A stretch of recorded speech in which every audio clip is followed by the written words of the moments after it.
Hello, everybody, and welcome to the Laser Sports Academy podcast. This is an Origins podcast with a very good friend of mine from the USA, Punisher, John Mason. He is a 2009 and 2014 world champion in the teams event. He won the first ever LOR at Worlds. He's got like a trailer out the back with trophies full of from all the tournaments ever run in the US. Doubles, he's won triples 3 times in a row with his crew in triples. He's won doubles twice in a row. He's won everything, as well as being the lead administrator in the US for many, many, many years and the founder of the World's Council, Mr. John Mason. So grateful that you're here, mate. Thanks for being with us. Thanks for having me. It's been forever since I've gotten to just have a chat with anyone, and especially you. I really enjoy the fact that I'm able to get online and do something. Awesome, mate. Well, yeah, it's great that we're here today. I'm so looking forward to unpacking you and everything that you know. You started on the East Coast and right in the beginning and have many, many stories to tell. But before we jump into that, I want you just to share with our audience, when did you actually first play laser tag? What was the first ever game you played? Well, the first one that was commercial that you could go to a place at was in '95, but obviously when the old school like laser tag vests came out that you could buy at home was whenever they came out back in the early, shoot, '90s probably or whatever. When Photon used to exist and all that stuff, that's when I first played, right? So I had all that stuff, and then when our site opened in early '95, I think was probably my first game, and then I was hooked after that. And which site was that one? It would be Richmond. I'm trying to remember what the theme was. It was like aliens ship, and you'd walk into a pod, and music would play, and it would rumble like you were crash landing, and they'd open 3 doors, and you'd run out and go to your bases. There'd be like a countdown. It was sort of cool. Something that the US operators did very well, wasn't it? Like theming, automation, having doors opening and closing, and all that kind of stuff was definitely a feature of the US sites. And you were into it like when they were coming out on the shelves of the department stores. You Oh were yeah, like into laser tag from the I did get-go. a. I was into a lot. Unfortunately, when I get into stuff, I get into a lot of stuff. I remember I had to make a decision at some point, but I was like heavily into skiing, believe it or not, like competitive skiing. I was getting into that, and I was thinking about trying to head up and get to the Olympics. I was into paintball like crazy. I was into laser tag. I mean, I can remember going to a mountain at 8 a.m., doing night skiing, getting home at like 8:30, taking a shower, and then driving to the site to play after hours till 3 in the morning. So I was working it. Mate, awesome, Yeah, awesome. yeah, That's the kind of credentials we'd like to see. yeah. Um, so tell me, mate, like how did it transition into getting into laser tag on a more competitive level? Well, our site had leagues, right? Right. I mean, pretty close to opening. Like within a few months, we had leagues, and they were 10-man leagues. All our stuff in the early days were all 10 person. So we'd have like 15 teams, 10 person, and our site was small, and that's what really created Richmond. I mean, it was 2,200 square feet or something, probably, if that. So it was always you're basically in a dogfight the whole time, right? So that was us in a nutshell. And I'll explain how it sort of shifted. That paragraph shifted in a little bit later, Mm. but that's where we started. Mm. And then But I we're guess people just to interject, people probably don't realize back in the '90s, before the internet and online gaming came on, laser tag was the thing that teenagers did and young men did like it. And the reason you had 10-person teams was probably because you had so many people, like you had to have 10-person teams to actually make oh yeah, groups work and stuff like that. yeah, they were sold out. I can remember Saturdays being sold out 12 games deep, easy. You'd be waiting for 3 hours, you know. So you'd show up and try and buy like 4 games, so to see like and try and space them. Yeah, yeah. So yeah, sorry to interrupt, my friend.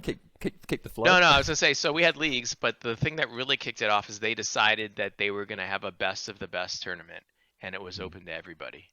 There were so many people at this thing because anyone could play for free. And what they were doing at the same time as it is they were trying to make commercials back then for some reason. So they were getting free footage. They would like you'd sign a release, and you could and they had a tournament grid set up and everything. So they didn't finish because they didn't realize how long it would take. They got it down to the last 10. I think it was 10. Yeah, last 10. Which was me and like 9 other guys that were role players at the time that were really good back then, and that's what really got it started. And I was just like, okay.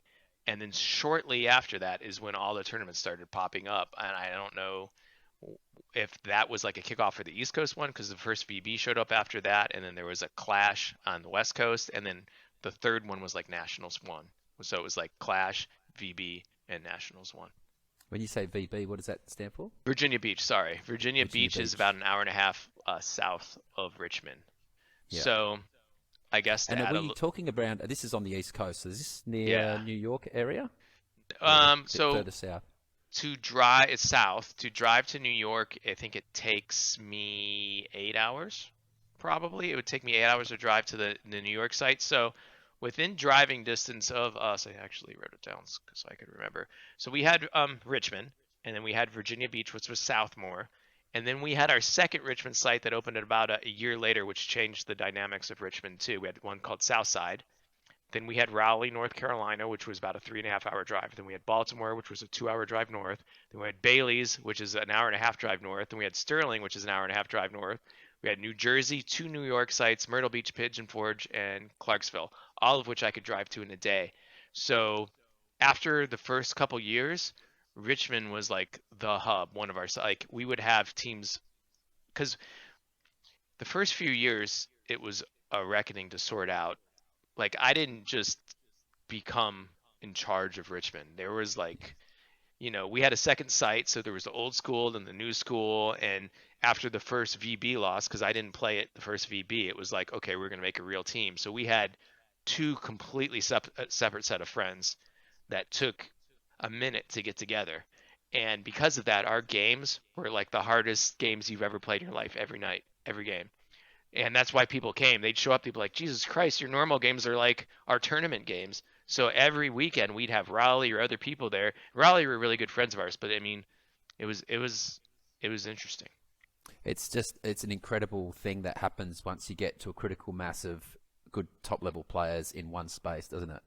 Yeah, The amount of growth in the level of play, and also the engagement. Like, I know I've been in both diminishing scenes and in very successful scenes. And in a diminishing scene, the incentive to like get up and go to training or to go play can sometimes be, oh, it's a bit sameish. But when you've got that vibe happening from so many competitive players all in the one space, it's just everybody's there on time every week. Just can't wait to get it on. yeah.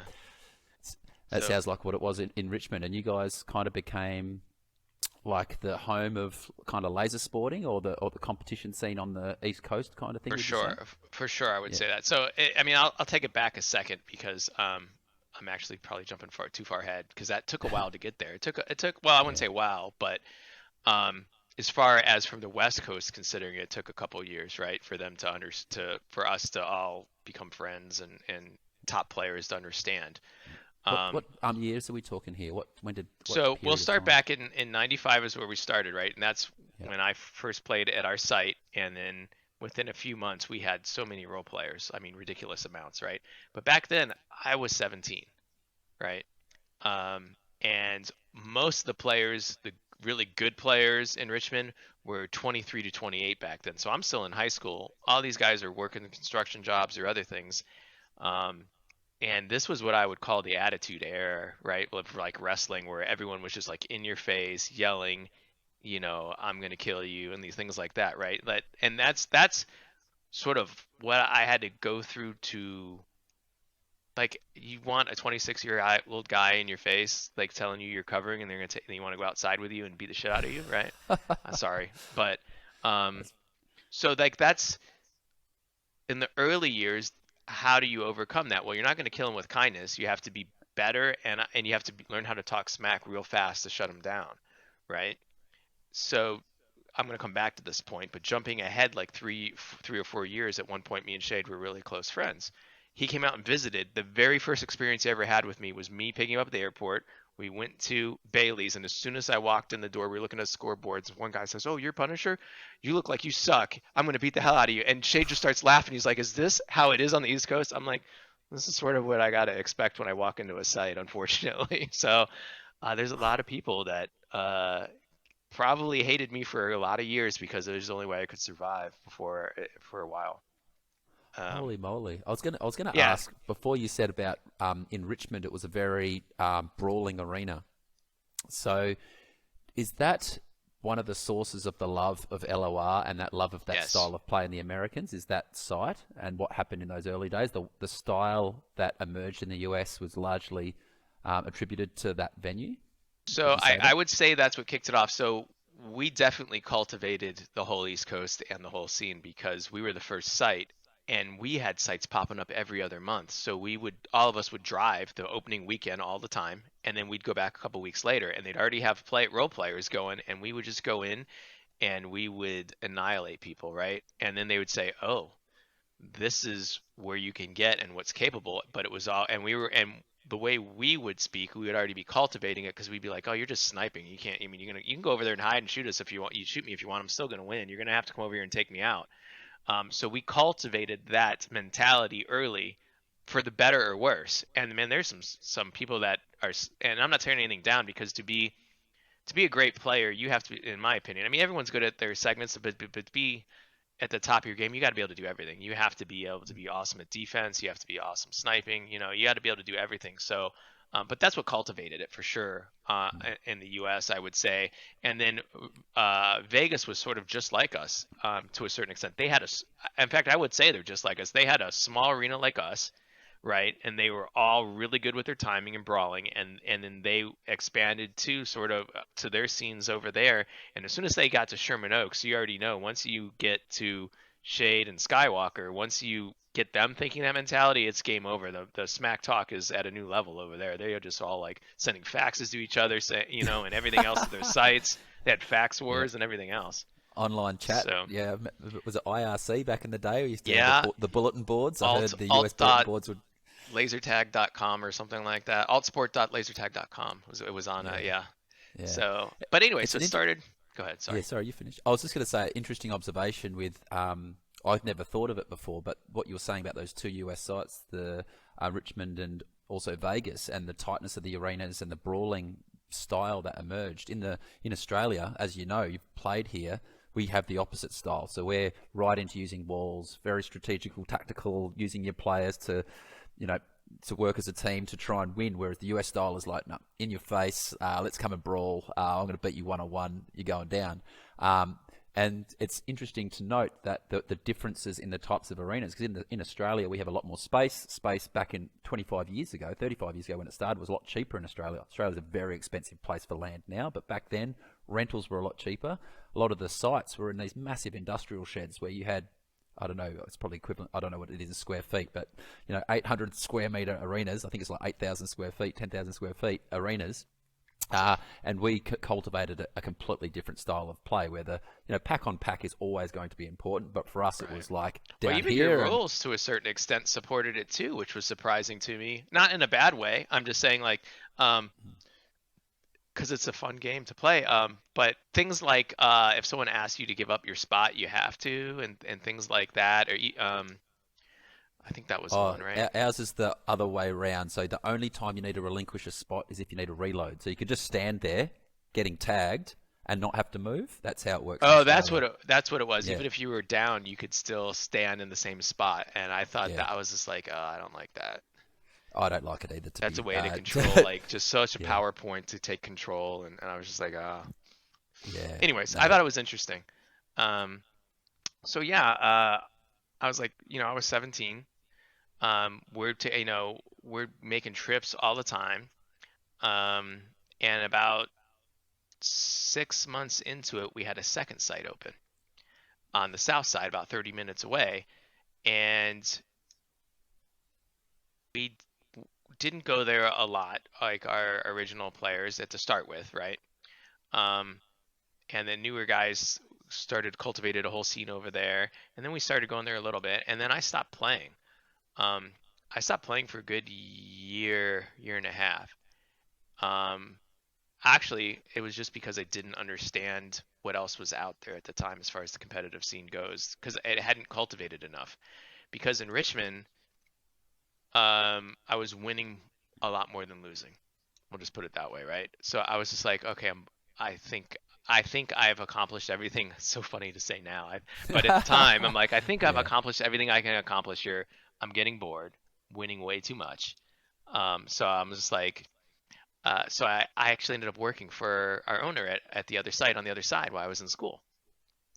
And I would still play after hours and things like that, but I really wasn't playing competitive at all. And then our owner, I don't know how this started, our owner ended up saying that he thought I was the best in the US, and Vegas had a player who I do consider one of the best to ever play, for sure. Like, it took me even years before I changed my style enough to where I was just like, okay, I'm not concerned anymore. But he would definitely in the U.S. always be probably my number two. And which I'll get into later. Well, I'll get into shortly. So they had this bet that their guy was the best and I was the best, and I hadn't played for like 6 months at this point. And so they made some bet, 5 grand or more at VB. It was supposed to be at VB that we would play one on one to find out who. And I'm like, okay, whatever. And I didn't even practice. And I went and I'm like, I'm not worried about this. And I go and we play it. We end up playing a one on one. And I wasn't, they didn't even give me time off of work. Like I had to finagle it to me. I think it was like a bet, but I wasn't supposed to make it. It was like I had to get someone to cover for me. I had to drive down Ah. there. It was just like, this seems like it's too hard for me to get here. What's going on? So I ended up playing this guy, and at the time, in Richmond, it was like a lot of people stopped playing because it was a big anti-covering on the whole East. If you're covering, people are like walk out of games, and within a couple minutes they're getting so mad, right? So that was sort of the Richmond scene, but it was not the West Coast scene. So I play this guy, and we're good friends still. He's played on other teams with me later, and I'm just like hitting his arm left and right, and I'm like, what the hell? And not to take anything away from him. So like I said, at the time, best player in the U.S. for sure. Like took me down like 15 times in a row, and I was just talking smack to him the whole time. I'm like, do you have to cover to win? Finally, he didn't cover, and I hit him 8 times in a row, and I'm like, I told you. Like, but I still got demolished, right? That was just like my only streak, right? But that alone made me be like, okay, now I have a goal, right? I had to change my whole playing style because I didn't have a flip fire shot at that time. I didn't have a lefty shot. He knew the spot to stand in, so I couldn't hit him right. I had to redevelop my whole style, and it took 2.5 years, right? That's where Noel has a flip fire, but the way he holds it, I put my 2 fingers on the back of the laser, which I still think is the best way to hand it. But to handle it, because from this position you can go either way. It's Mm, not like your hands over here and it's harder to lock your elbow. I'll mm, never lock my wrist when I go to flip fire. I always have mm, straight up where I can do circles and everything. But it is harder to be more accurate because when you're shooting like this, you have to have good steadiness or else you're not going to be accurate with the laser. mm, So over a couple of years, I had to develop that style literally just so I could beat him. And it still took after his site ended up closing before it was good 2 years before I finally mastered it. I played him 3 times one on one. And the second time closer. The third time we hit each other the exact same amount of times, except he hit me some more stuns, and all mine were back and all his were chest. Um, mhm, and then all the other times I played him since, it was my style, my timing and style was different, so I'd played enough by that point. But and that's actually, I'm gonna take a pause for a second and jump forward like 15 years. We had it's not Stratego, it's Warlords at the last nationals I ran that GP came in, and GP was playing. His name's Phantom. I still think he's definitely probably the best player that ever played in the U.S. aside from myself. And there's other great players, Cyber, Slick, But if you were to ever ask, if I was ever to have put my money in anyone, if it wasn't myself, I'd be like, that guy's gonna win. Like if you were like your life's on the line, you put him in. So they have no idea about the history. So they're playing this Warlords game, no idea who he is. And I was watching it the other night.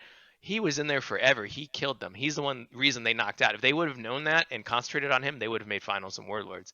But he was in there for so long and just really put a hurting on them. And I'm like, 15 years after the fact, hasn't played in like 12 years. His timing was still on, and I was like, damn, watching the video is pretty cool. right. So, yeah. So Phantom played. Who were they? When you say they could have knocked him out, Vegas. who's the? Oh, Those. GP. He's the reason that GP did not make Warlords finals. They didn't know who he Okay. was, so they were like, and because there's 6 people in Warlords. So Phantom's a US player. Yes, he is. Okay. He was he was a captain of Vegas, Bad Karma. He was the captain of Slick's team. Right. Ah, okay. Yes, Flick spoke about him in his Origins chat. Yeah, Yeah, yeah.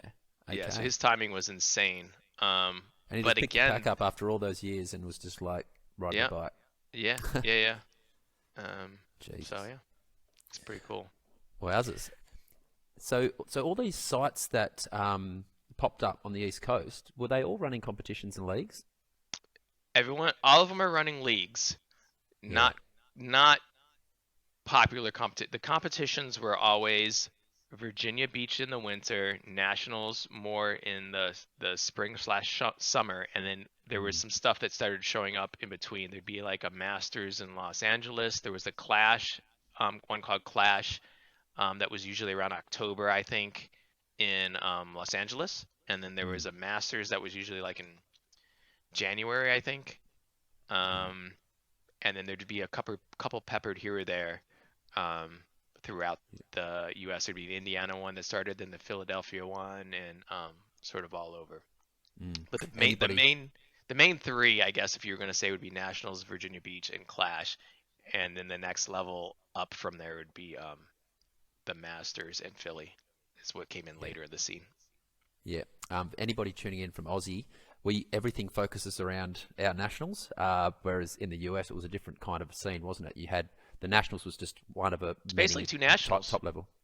Yeah, it was basically There two was t nationals. It was the East okay. Coast, which would be the Virginia Beach Invitational, or it was nationals that was at Vegas, Yeah. and completely different scenes. And that's not to talk bad about them because anyone, it would happen to anyone. Um, Vegas had no idea of the sniper arena when they went to Virginia Beach. This is a warehouse that's 2 floors up. You have to take steel, and you're up like 60 feet in the air, right? And there's two sentinels, and there's a center like catwalk that we called the crow's nest. Um, so they were not prepared for the points you could get out of Sentinels and the sniping, and Mm, they had no chance of winning that ever. But then again, mm, no Virginia Beach, no site would probably win in Vegas. We came close to beating them. We were 500 points short of winning one game, mm, and it was like a pack problem too, but it mm, doesn't matter. We still lost, right? mm, Um, so home sites are rough, especially they always had the new equipment. So the mm, first nationals I went to, they just rolled out V5s. So you're used to playing V4s, you're gonna kill it, and then you show up and you're like, I can barely hear the pack. The IR is mm, way higher. What's mm. going on? And we didn't Yeah. even know until we showed up. We were like, what's happening right now? Yeah, I mean, all the system changes in the early days were each system was radically different to the one before, wasn't it? It was like, if you're switching between systems, I mean, V4 to V5 wasn't too bad, It was but just how precise you had to be and if you could hear it or not. And with back then, music was still loud in the arena. So for all mm, of the V4 people, you could not hear packs. And the very mm, first couple, there wasn't any rules against humming or other crap. So mm. like people would be like, and it Yeah, was really hard to hear packs. it was the Wild West, wasn't it, mate? That was, It was. this is when rules get formed, is in the late This is '90s and early exactly how rules 2000s. get formed. Exactly right. Yeah, It's like okay. everybody's trying to stretch the existing rules to their limit year after year, and that's what we spent most of our time as tournament administrators doing, wasn't it? Like figuring out how to craft rules that were going to address some of the issues we just Yes, confronted in the yes. most recent tournament. And unfortunately, lots of times I was responsible for creating rules. Not Yeah, because I was breaking them, just because a rule didn't exist yeah, and it needed to happen. Or mm, um, in tournaments, if like things needed to be removed, like certain points, I was just like there'd be points that were just like the spot's way too powerful. I'll explain why. Um, I never lost any vote that I ever went into a captain's meeting with, and there's only one reason for that. I'm not trying to vote on something to help myself because I want it to be mm, as hard as it can be. I want to vote on something that I think will help everybody. mm, Because I don't want to. I want it to be as hard as it can be. I really mm, do because my mentality has always been that I don't. It's I want to conquer. I don't want to mm, just win. I want to conquer. And if it's mm. not as hard as it can be for and equal for everyone, then if I'm trying to cut corners and make it easier for myself, that's not how I want to win. You know? Yeah. Yeah, absolutely. So, just tell me a little bit about the integration of the East Coast and the West Coast. Like, how did that all go down? What time period are we talking? Yeah, just tell us a few Yeah. stories. So it all. I mean, it all really started with that one-on-one in Vegas. Did That did you have started to with pay the 5 grand, by the way? It wasn't me, it was the owner. So I'm He sure he paid did. five I thousand. wasn't betting that. I would never bet that, you know. Oh, jeez. But I think he did. Um, I think he did. I imagine he did because I mean, he was a good. I mean, he was pretty straightforward on his word. Yeah. Um, but it all really started from there. We would always communicate after that. Even if at the time, the first couple years, even if it was for show, like I don't really don't like you or whatever, we were always very nice to each other. You know, he picked me up from the airport and then we're friends. We after the first year and a half or whatever, we were, really good friends after that. Um, but that's sort of really how it started as far as Vegas goes. And the Vegas guys, their style is so much like us. Because after that, it was sort of like had to it was always said that I was the best in the East and he was the best in the West. So to get my goddamn rematch with him, I had to beat everyone on his damn team. Not everyone, but all the people they said. So I had to beat at that time all his next people under him. I had to beat one on one. So I went and visited when I went and visited out there. I actually did do that. If everyone liked it or not, it happened. So then I got my rematch with him. Hindsight, I wish I would have waited a day because I had just played like three people, and I remember when I played them, I was tired, and I'm like, because they were all back-to-back games, they weren't like, you know, but yeah. So and that's how we all became friends. All dogfighters. So now you're sitting around, you're going to Denny's afterwards at 2 or 3 in the morning or whatever. So and then you go out of your way to help anyone you can. Like I picked up tons of people at the airports or brought them stay at my house for a couple of nights, gave them some spaghetti, chauffeured them Mm. around, whether it be from any country, Finland or anywhere. I've always, and I think that's what everyone needs to do, right? We're a Mm. community. Absolutely, yeah, and that's yeah. When I went to the US to visit you guys were very hospitable to me. Took me out for dinner, and we went to Sweenats in 2019, and the crew there were just amazing. So that's something I think our whole community can hang their hat on. Is that something we do very well? Look after each other and accommodate each other very well. Um, I wanted to ask you a little bit about, who was running the tournaments back in this time, because we know there was a shift at some stage, which I'm sure you'll get to, in terms of operators, how they viewed leagues, competitions, members, etc. And then there was the change that happened with Infusion coming in. What was it like in these early days? Just give us like the lead up to that conversation. Sure. Well, we learned a lot in the early days. They were all run by corporate, whether it Yeah. be East Coast corporate site or the West Coast, their particular tournament that and that's why I think we got a lot because it was always a competition between the franchise of corporate East Coast and West Coast. It was like, okay, well, here's our tournament that we sponsor, and okay, well, we have one too. And it was always like, how many sites can we keep opening, and how much can we keep growing, and yada yada yada. So, um, for the at least the first 3 or 4 years, we did not have like solid grids figured out. There was always uh, randomness to a certain extent. Um, I remember like one of the nationals, I think we didn't even lose, and the team that we hadn't lost to ever in the tournament got like the bye to finals or something ridiculous, and we were like, we never even played them. Like we haven't even. How did this happen? Right? So things kept getting. We figured it out.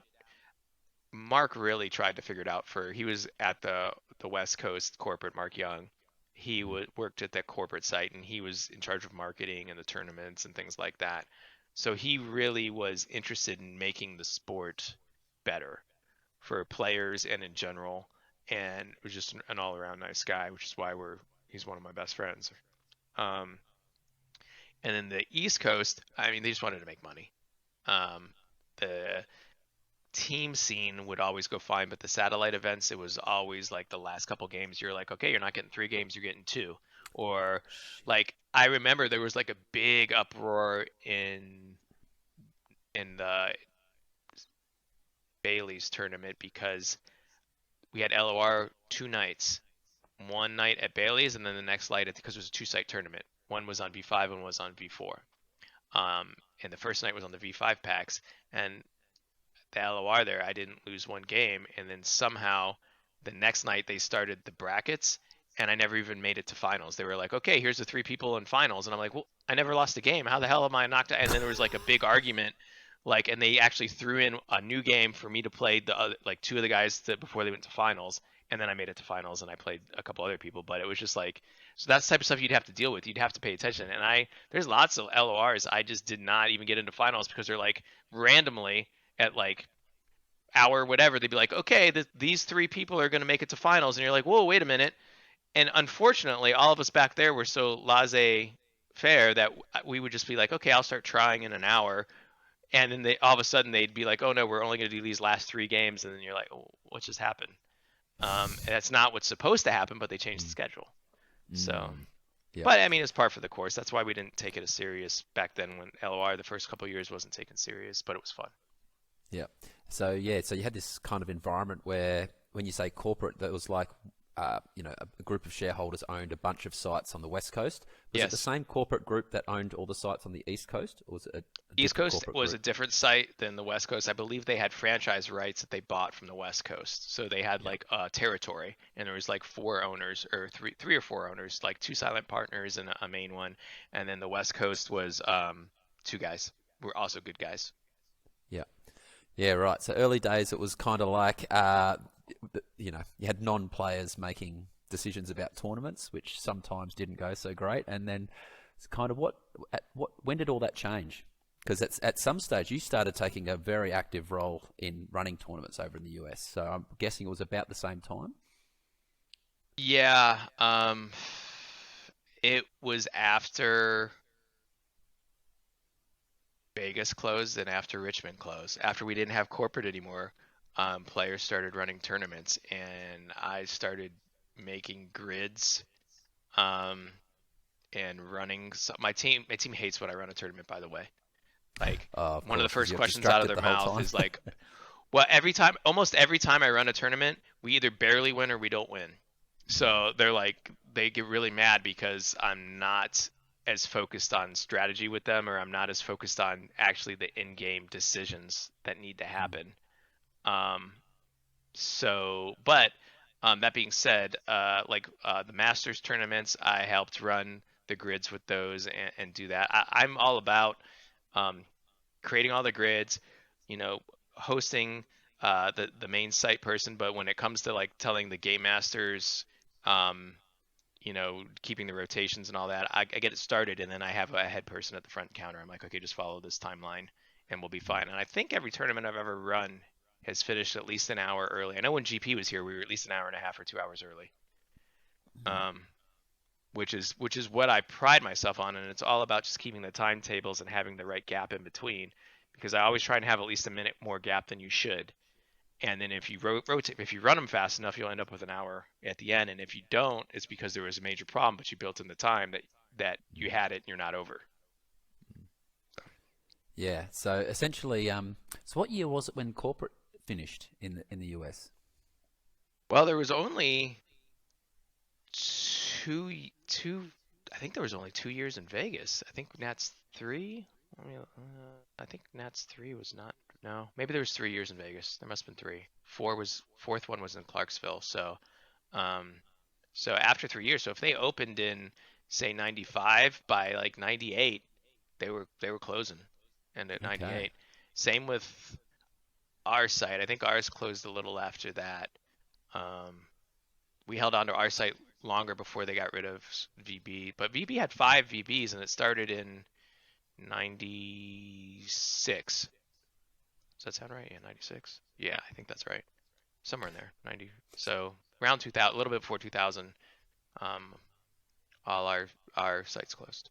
So So shortly around 2000 is really when I started taking over, because there was no more owners. yeah.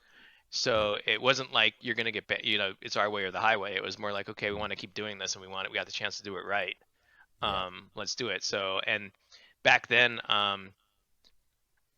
I think um, Doug still had a grid creator, but Mm. I never really used it. But I would generate it and looked at it, because it always logically and mathematically his grids are always right, but we don't see eye to eye sometimes on stuff. I'll be like, well, if you did it this way, you could have everyone play every color instead of like a randomness right here, which there's no Mm. wrong way to do it. It's just It's just the way I would go through them by hand. So I would always start with his, look at it, and then I'd say, okay, how can I improve on this, or what can I do? Because the math Mm, is always right. Can't mm, ever fault. You look at Doug's thing, you're like, yep, the math's right. mm, There's no arguing that. It's right. yeah. Is there anything Well, I I can do to reckon make it better? I'm pretty sure he would have taken some of your suggestions on board over time because his grid generators now, or by the time he got to finishing up, would take into account so many things Yeah. like, people being off site for a certain amount of Well, time and not having that to. happened in Yeah, Finland too, because yeah. he did, and again, mathematically correct. He did the first grids for like solos, and literally, even though it was random, like all the Australians and all the Swedish people were like in the first rush, and then the second rush was like all the U.S. and everyone was like, "What the hell is this?" And I said, and I was just like, and Doug was like, well, mathematically, it's right. I go, you're not wrong. But is there any downside to us just saying, hey, it's random. Everyone from every country just start like in grids, and so it's at least 50-50 mix all the way through. He's like, no, it's random. And I'm like, okay. And then after that, your grids take over, and now it's mixed. And that's what we Yeah. ended up doing that first time because it was unbelievable. I've never seen anything like it. I was literally like every Australian and every new like person from Finland over here and all the U.S. It was crazy. It's like, really, this is what I play on Saturdays, guys. Yeah. It's pretty funny. You But always got to so add the yeah, common sense test in, don't you? yeah. So yeah, we started. Corporates closed. We start working.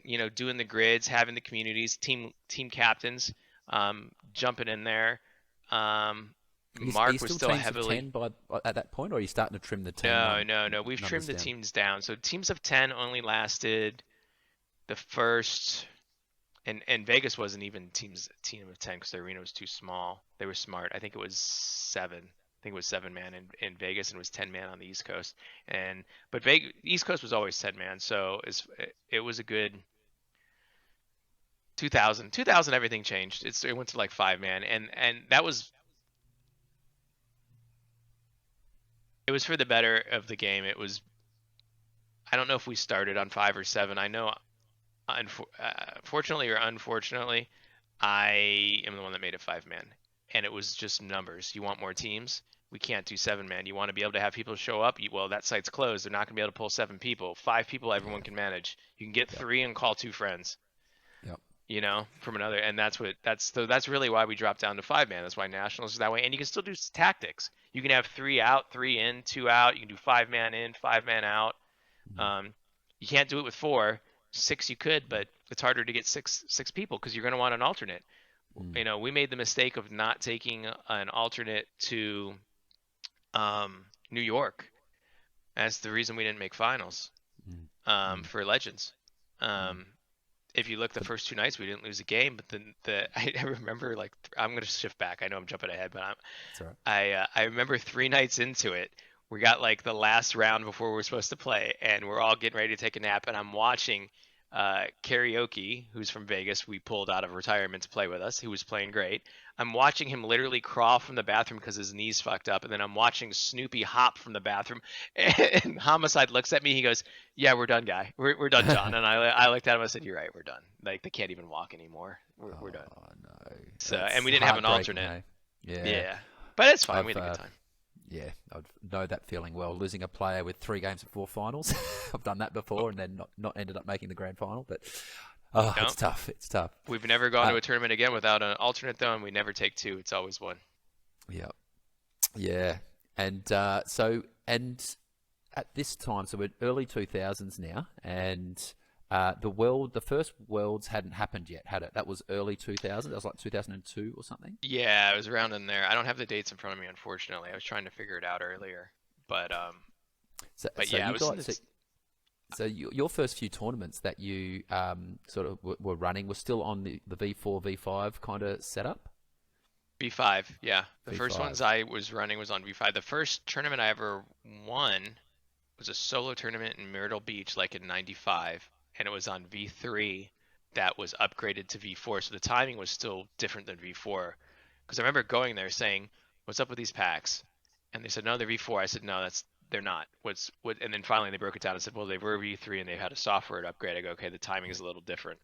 Mm, Because that's one thing that V5 or before I know the timing on those things like the back of my hand, no Yeah, question about it. yeah. Um, so yeah, V5 is where it started, and then progressed into Nexus and Helios, and then ran a few Infusion, which I'll wait till we get to that talking point. But I did run a few Infusion with Mark and things like that. Mm. But all in Well, V5. let's insert that now.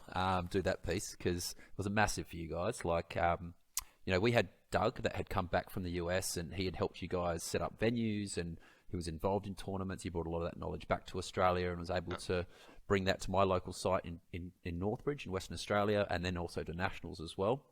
Um, and then within a couple of years, we go to. I'm a site operator. I run a venue, and we'd go to site operator conferences, and the narrative Best would people. be the US operators are just 180 degrees the opposite way. They're not supporting members. They're not supporting leagues and competitions anymore. And yeah, it was not a thing at all. So No. why don't you talk us through it? What it was like being there? What actually happened? Yeah. So by the time Infusion, when did Fusion come out? What year? Do we know?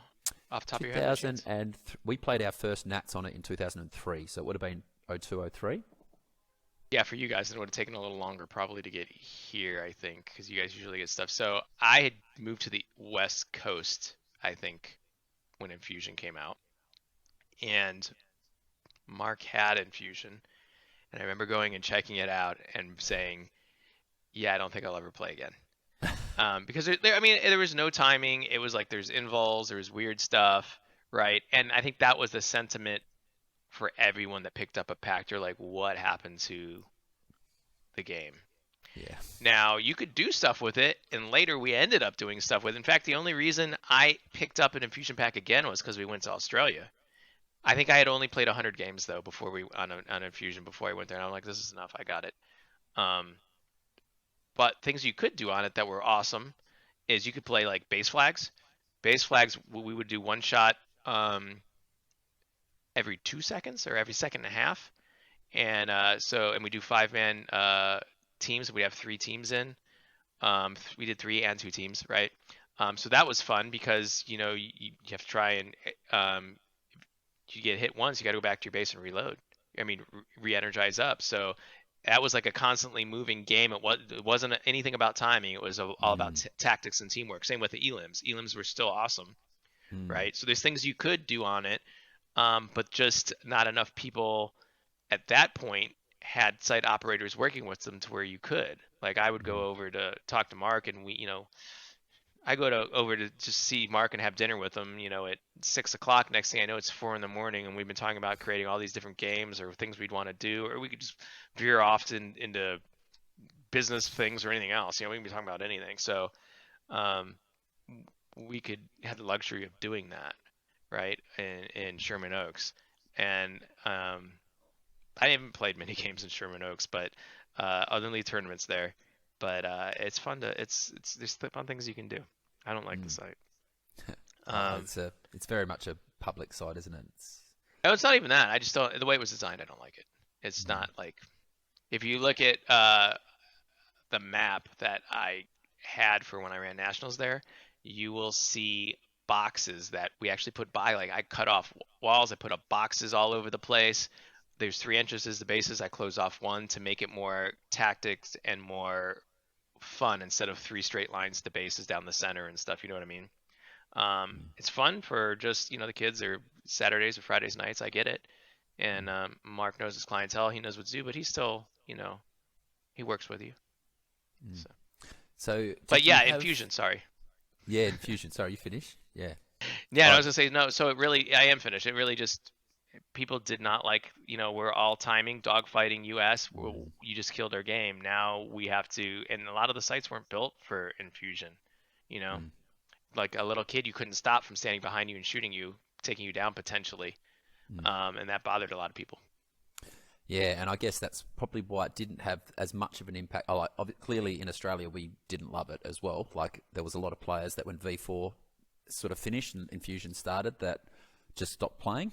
We kind of Yeah. had a new influx of players, but because of our style and being a more wall-oriented, style of play, it didn't knock us around as much as what it clearly knocked you guys around. And did you guys? What was it like trying to find venues to run tournaments at that time? Well, most people had a hard time. That's probably why I ran a lot of the tournaments, or at least was one of the main contacts, right? Because Mark's my friend who can talk to other operators, and then I still know a lot of operators, right? So the things you have to understand when you're going into that scenario is number one, you can't affect anything during business hours. The U.S. wouldn't do that, so it's basically a lock-in at that point after hours. So Yeah. you have to tailor your hours. All our tournaments always started at like 12:01, and then they'd end at like I don't know 8 a.m. or whatever before they, and so they'd get an hour to clean before they open or whatever it was, 10, maybe it was 10 a.m. or 9 a.m. depending on the site. And then you have to guarantee a certain amount of teams or revenue. You'd have to guarantee a number. Now, if you have less teams, it doesn't matter. The entry fee is going up. You have to Mm. guarantee this is what you're going to make every night, or this is what's going to happen. And then there's other. It depended on the site. Like in New York, when we did Worlds there, that was a negotiation and a half. Like I had to have security there. Um, for the whole time we were there, they required security, and I had to pay a security guard. So Oh gosh. um, it was challenging, to say the least. But we managed. We got through it. You just had to know what to look out for, and then you got to look out for the sites first always. Anyone damages a site, no tolerance rules. You're out of here. I mean, even if it was a friend of mine. Like I remember having my first conversation with Mark, because even when I was running the first one at his site, where I was basically taking over his whole site, even though we're really good friends, he was a little nervous, and he was just like, "Well, how's this gonna go?" I go, "What do you mean how it's gonna go? You're my friend. I'm looking out for your interests. Anything happens, that anything's damaged, that person's out of here, period. And if it's something serious, obviously we'll call the police or do what we need to do. But this is like my house. I'm gonna take care of it." And then after that, it was never a question again after that. But I certainly understand, even though we're as close as we are, he still asked me the question, and I'm like, okay, I get it. Mm. Um, Yeah. so yeah, but it was challenging. Yeah, I bet it was. Yeah. So I do want to pause for a second to, not in our conversations, but I do Mm. want to stop at the infusion thing and take a couple steps back, because I mean I can ramble forever and we can keep Yeah. chatting, which is Yeah. awesome. But there was a few things, like I want to go back to sort of near the beginning, Yeah. because um, you know around VB2, like I said, we had two sites and we had two sets of crews, right? And then Richmond became one.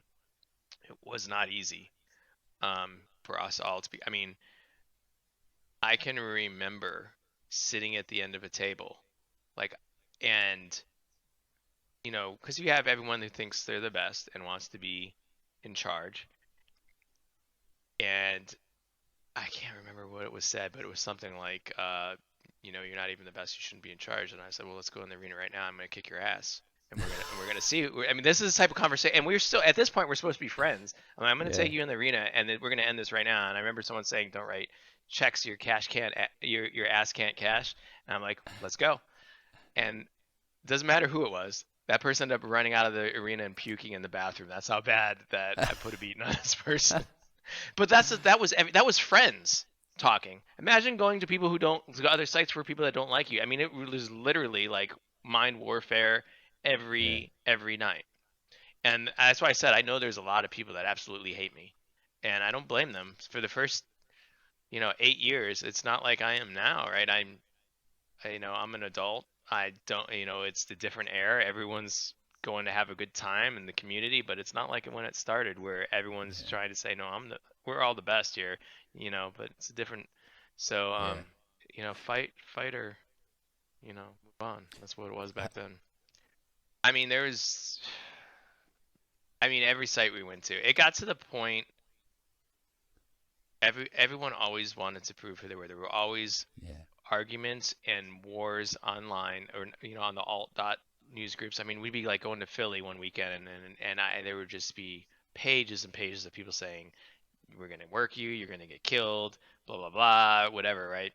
And it was. I remember going to Philly for the first drive up there, and Pete was always cool, Assassin.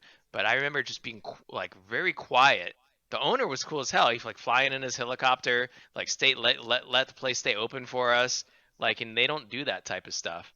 But that was all established because of the early years with owners having bets and getting that, oh, well, the owners in Vegas pay attention to these guys and this stuff. That opened up a lot of doors and a lot of Uh-huh. conversations, and I became friends with a lot of owners because of that, right? Maybe it shouldn't have happened, but it just worked out that way because at the time they were the franchisee that you'd have to buy or buy whatever it was in the franchise from for your site for your region.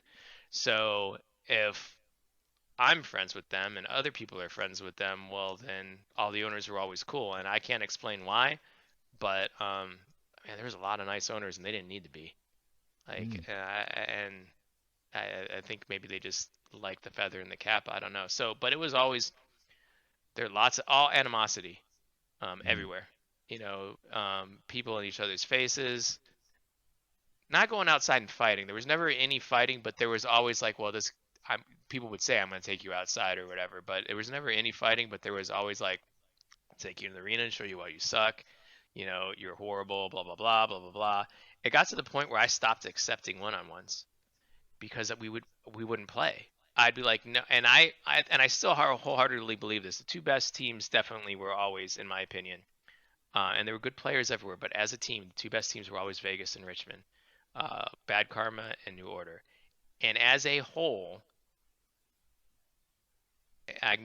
people can say I'm biased. As a whole, I think that the talent on our team, deep wise, like 12 deep, you could take our ninth ranked person. I remember their like second best person coming out to me when they're on the East Coast and saying, "Who the hell's that kid?" And I'm like, "Oh, he's on our team. He's new, you know." But he's playing me one on one all the time, and that's why. So we'd go to these new sites, and I'd be like, "Yeah, I'll play you. Beat this kid," and they didn't know who he was, and they'd get in there, and it'd be a different kid each time, like because we had like five people that no one knew, and that's how I personally would try to get those people's names to be known, and then I could watch and enjoy it instead of me. Oh, it's like, do you really, and this is just my analogy in my head, it, it could sound arrogant or whatever, but do you really want to have a title fight every game you go in? Or do you want to go in, have your one game that you're like, okay, I'm going to play whoever your best is, whoever is, and then I'm going to enjoy my night. I'm not going to have everyone in my face anymore. Like, if you want to play me again, go beat that guy. And I know no one could beat that guy because that guy beat me one time before I figured out, oh, how do you beat that guy? Like, I've only lost like 10 one-on-ones in my life, and three of them were to the same guy. Um, and the second time I ever lost to someone different was my own teammate, and that's because he was smart enough to, when the game started, like 2 seconds before it started, he just took off running. I'm like, what the fuck's going on? And he was smart Mm. enough to play the arena, and I'm like, okay, now I got to change my style again, and I never lost because of arena again because of that, right? So you learn. But he was smart enough to know I'm going to beat him this way, and he did. And I was like, you Mm. son of a bitch. Mm. So, but that's how the games were. It was always like you had a target on your back, especially if you're Richmond. And I don't blame people. We showed up. We've been playing forever. We'd annihilate them, you know. And then next time we would come, they'd all be like, "No, we don't like these guys. We're going to beat them. We're going to show them who's." So it was always, I don't blame anybody, Mm. and be good at talking smack. So I'm Mm. sure it wasn't Well, nice. it's just it was such a I don't know, when we first met you guys and when we first started playing on the world level, it was such a interesting clash of cultures. Like, we were not expecting it. Like, I remember 2014 at Sunshine Coast, and the first time, Dark was days. it the what were It's the 2009 or Baltimore 2000. What year was it? Oh, 2014? 2014. Sorry, the Worlds. Yeah, yeah, yeah. Okay, yeah. Yeah, and I remember Baltimore were up there training, and I was pulled into the car park, and all I could hear was "in your face," and like they were up in each other's grills, and they were screaming at the top of their voices, and every time the bass went down, it was woo woo woo, and like I was like, "Oh my good gosh, what is going on in here?" It was like we had never Yeah. seen anything like it, and they probably had never seen anybody respond to them doing it like we had. Like we were like in Right. shock. We couldn't believe it, and they couldn't believe that we were in shock about it. It's like, oh, this is just normal. Like, it's just Tuesday afternoon. Yeah, they've been around forever. I love those guys. I do. I Yeah, mean, there's a couple of them that, you know, don't like me still because of the dark days, but I love those guys. They're fun. They're funny, but that's how they were. yeah, They were worse back then, the way they talk. But I mean, they've sort of kept that mentality. They've been a tight unit, yeah, I respect them. yeah. And to their credit, like, they were awesome guests in 2014. Like, we had no issues in the tournament. They were like, oh, okay, Yeah. things are done a little bit differently here. They adjusted. They still were themselves, but they adjusted. And Yeah, that was just it was just great for us to actually have a little bit of an insight into the US playing culture and see it. And what's interesting, when I spoke to Skywalker on this channel a couple of months ago, and there's still elements of what you guys created 20 years ago. There's with the brawling style, Oh, 100%. the not really loving to use walls so much. All that still exists within the Yeah, playing no, culture. 100%. He's especially Skywalker. Like he started in Indiana and all that at Fort Wayne, but he really hooked up with Slick for a few years there, and they worked together. And I think he picked up a lot from Slick at that time. Um, I'd love for him to take a trip out here just because I'd like to help him in his LOR game a tiny bit. But because I think he could be really, really good, but sometimes pressure and things like that, right? Like he is really good, but Mhm. you know what I mean? Like there's levels, right? There's like that person's like top tier, but there's only a few people that can make it above the top tier that you're like, okay, one of these four people's gonna win LOR, right? Mhm. And I Yeah, remember watching one saying, I can't, he's gonna go far. It's gonna be great. yeah. What do you think? So you know, the scene changed. What do you think was some of the better? What were some of the I guess benefits to the scene in the changes that have happened in terms of maybe the chilling out of the playing culture a little bit? What are the Tell us a little bit about what you think is great about the US playing culture and the things that have been Sure. refined that you think are improvements. Yeah, yeah. Well, okay. Well, definitely the fact that everyone's going for the community to have a good time. You end up, you know, having barbecues, going out to dinner with people in the early days. You didn't do that. Showed up, played your games, talked your smack or whatever, and then you went back with your team and every night, and then went back to your site.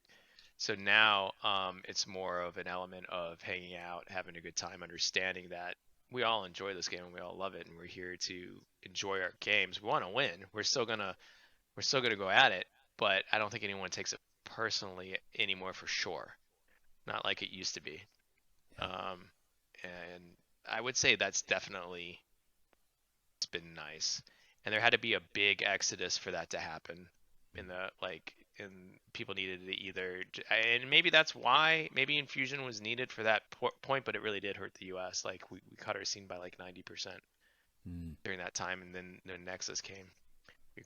So that definitely the chilling out is really cool. Everyone's having a good time, and then I think more people conversations also started because we had captains that were actually helping write rules, helping create where we were going forward. Where before we didn't have a choice. There were captains meetings, but it wasn't for like, hey, what are your guys' thoughts on this? It could go either way, and as a unit, what does everyone want to vote on this instead? Otherwise, it would have just been whoever's running the tournament saying, "Oh yeah, we should do that. That's what's going to do. That's what's going to happen." Mm. Right? Yeah. Um, so things like that. So it just feels like a more collaborative effort now, the whole community in the US. It definitely. Well, they have to collaborate more now too because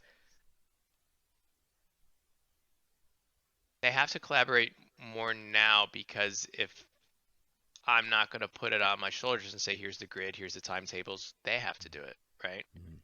And which is, I think, great. Um, because now you have more people involved more. And when I say now, it's been years, right? Mm. So it's not like it was just happened today. It's been like 6 years that everyone's been doing this stuff. They've really Mm. have been trying to work with new players. They've been working as a unit in Philly, different people, and in Indiana's done it for a while now. Um, but they definitely have interest in expanding the scene, training people, working in a group, which is what you have to do, right? It can't be, and that could be just a fault of my own too. Just saying, I'll just get it done. I'll do it, and I'll talk about it. I'll have the captains meetings, or I'll put it out there and say, okay, here's the perfect grid. Grids aren't really the thing, and even rules. Like you need people to write the rules, right?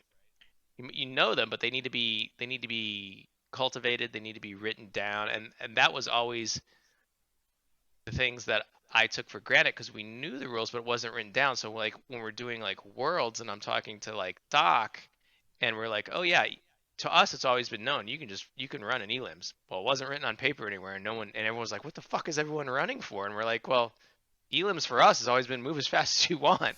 But I understand where it doesn't say that in the paragraph. So things like Mm, that we take for mm, granted. I took for mm, granted for sure, and the U.S. in general will take it for. So it's very helpful to have more people involved because all the different thoughts and processes. Because one person definitely can't do it all. Even two or three can't. mm, Like, and which you guys know, you guys have the best scene ever as far as mm, people volunteers and sharing mm, and getting things legally set up and all that, right? mm. Um, so they definitely have gone in the right direction. Started with the versions and rule books. I was definitely involved in all that, and then they've just run with everything they've done, Mm. and they've done a great job. Definitely feels like an evolution, doesn't it? So, the early days, you have your charismatic leader or leaders that kind of like pioneer the way, and then inevitably you get to a point in any project where you've got to like share the workload out. Otherwise, it become a bottleneck. Actually, Yeah, yeah, exactly right. Exactly right. It'll never get to where it can be if not more people don't get involved. yeah.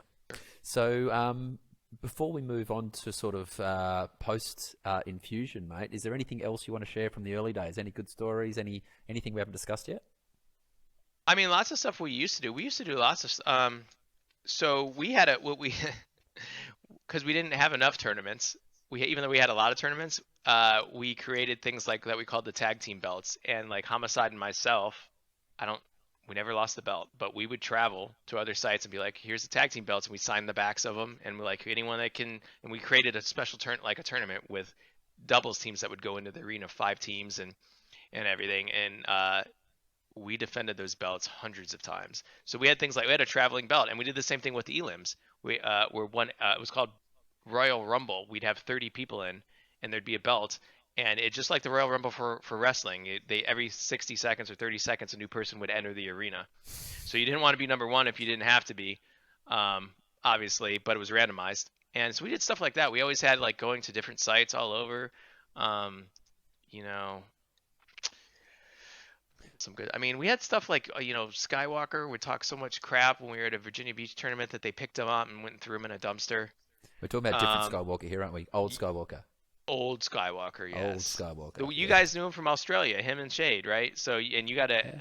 a taste of what it's like not for the ugly American, sort of, I would say, right? I mean, that's what I would I, say. They I have walked up vague to their, memories. It was 2007. It was a long time ago. I do remember stuff going down at but that just tournament, though. just go watch a reporter that interviewed them that said, "Yeah, we're gonna win." That's literally what was in their interview. I'm like, Really? are you crazy? There's no No, way we're not, gonna win. We've never played this game before. We're shooting for top three people. yeah. Yeah.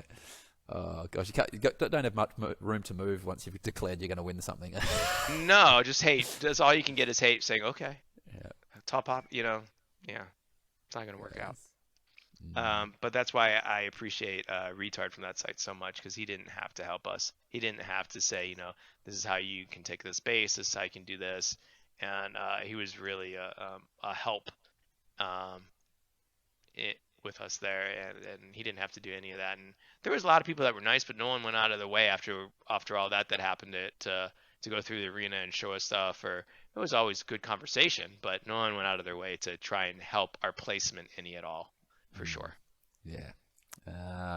Well, it would be very different now, mate. Would be very, very welcoming, no Oh yeah, doubt. Also, there's yeah. probably a level of humility within the Americans now, where the Aussies would be totally comfortable to come up and Well, it's share just as the much as they people. can.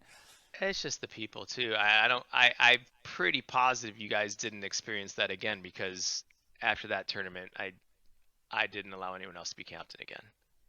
So, and I think you experienced that when we came out for nationals. You were probably like, "This is a fucking completely different feeling team." When we were out there, just all hanging out Oh, and for Worlds, yeah, for yeah, Worlds when we came out there.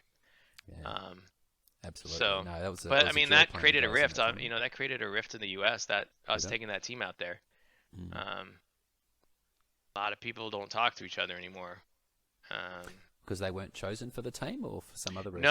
I meant the team that we took out there Oh, created a okay. rift in the top scene. A lot of, it just created a lot of problems. That it's unfortunate, but you can't be not listening to your team. You can't have your whole team saying this isn't going to work in a couple games. We have to do something different and straight up Mm. look at their face and be like, no, this is the way to do it. Like you Oh, just can't do that. It needs to be a unit that says, okay, I hear you.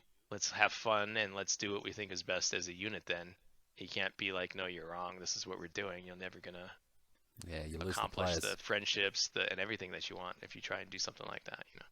Yeah, absolutely. So Cool, mate. All right. Well, let's move on to the next phase, mate. There was we had the early 2000s. We had changing of systems and a bit of a changing of the guard in terms of who's running tournaments as well. yep. Um, so tell us about that 2000s period. Perhaps we should start at the first Worlds that was ever run at San Diego in the early Okay. 2000s. Were you a part of that? That's interesting. I became a part of it, but I was not, because that was still a corporate run event Was it? it was San Diego corporate, Right. and they had the mentality of, we're fine, we're gonna run this thing. You guys just show up. And Canada was there, Finland, Sweden, Yep. and then we had like Australia 15 sent teams. a team as well. Doc and some friends gathered a team together. Yeah, so we had a good turnout for that. What happened is once we got there, they quickly realized whatever grids or whatever they did wasn't going to work. And I remember them pulling me and Shade aside and saying, "We need your help. Will you help us?" And I was just like, "Of course." So we redid the grids, like we redid the LOR grids, we redid the team grids, all like in an hour and a half, Oh my gosh. probably. And it worked out for me because of that, everyone was a lot nicer at that site than they ever were before. They're always nice to a certain extent because I hung out with some people that were friends of theirs. So I was still getting into after hours and stuff like that, but no one was ever extra nice to me. But after that, it was like anytime you come here, you can have free games, you know.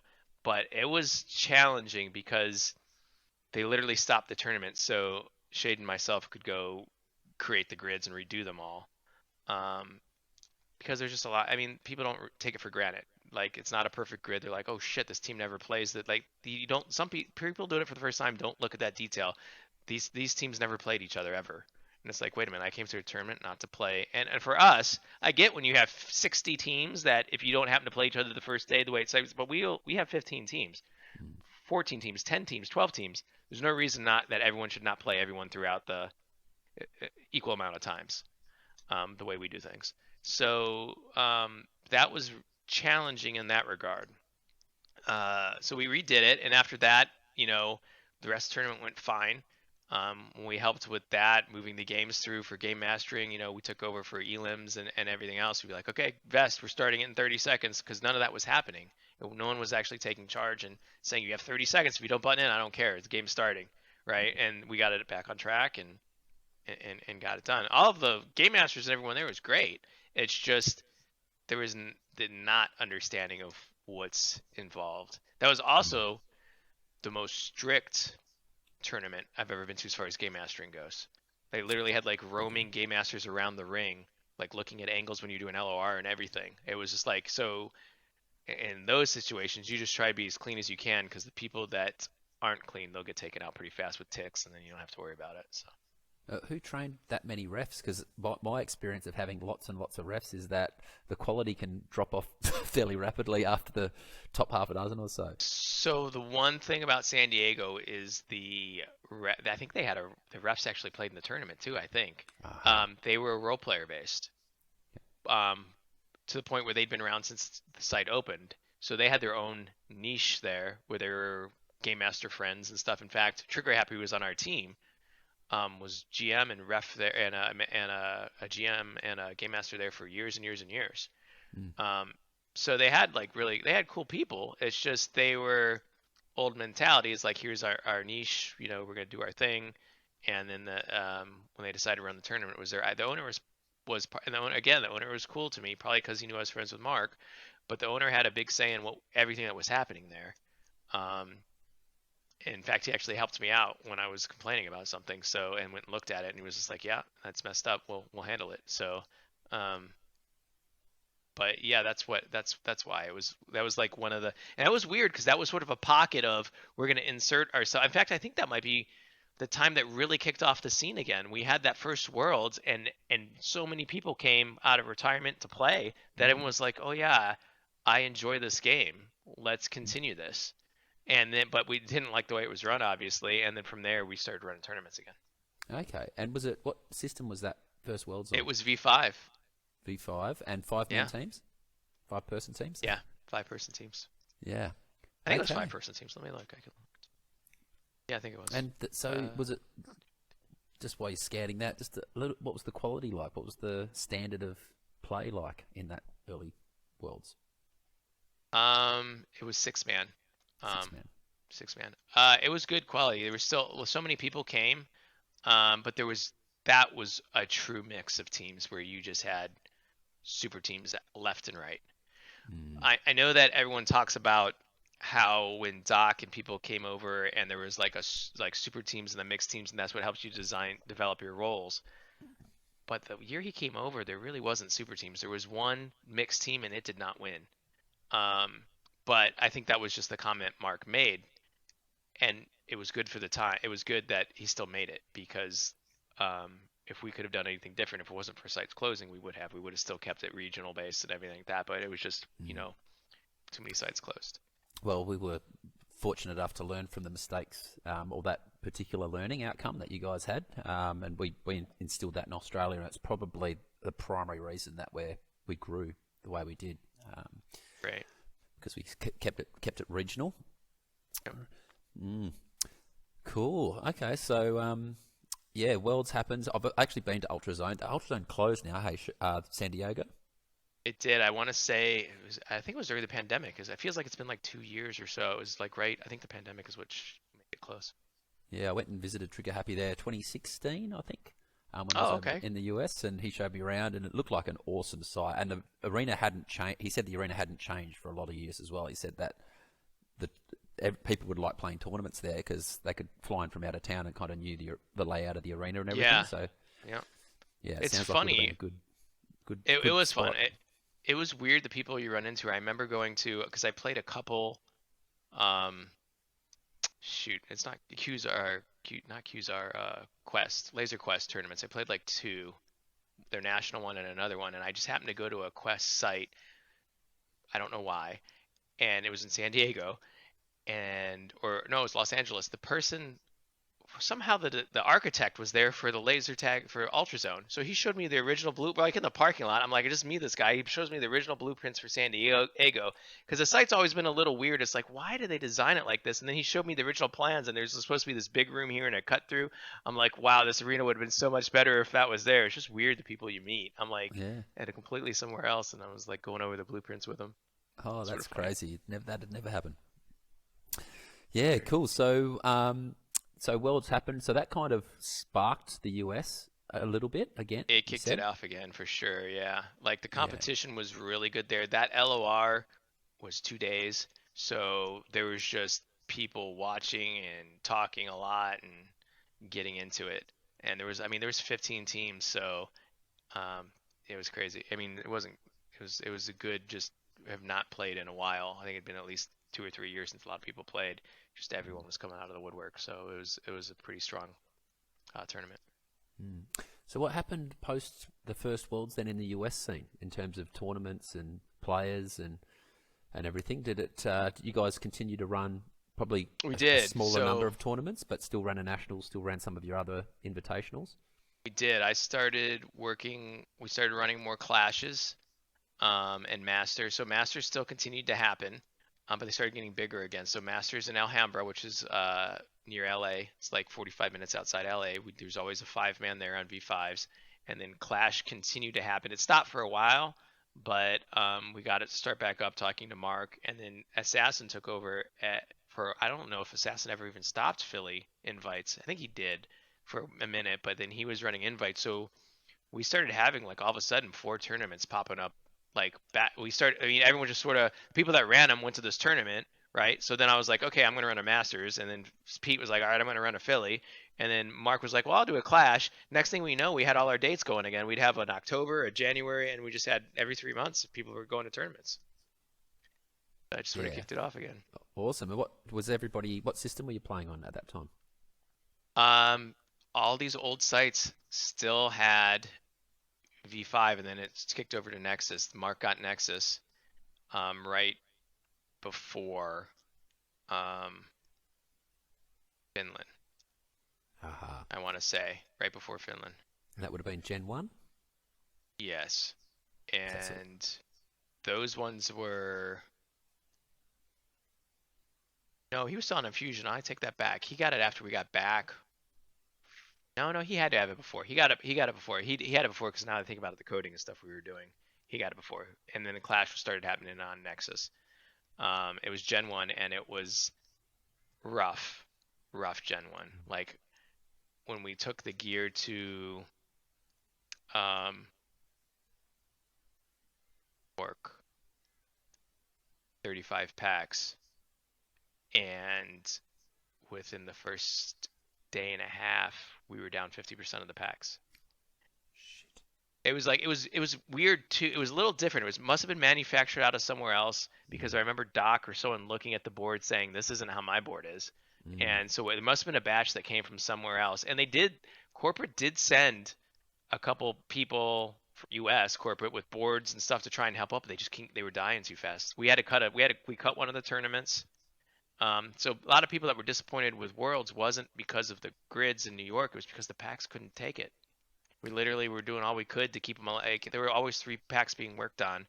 Um, Is so this we had to start. 2009 or was Yeah, it? yeah. I think Ah. it was around in there when we had 2 years after Finland, right? So Mm. I Yeah, it think was that's what it 2009 we was. went to Finland. So those packs in 2011. Finland, they were Tampere packs or were they?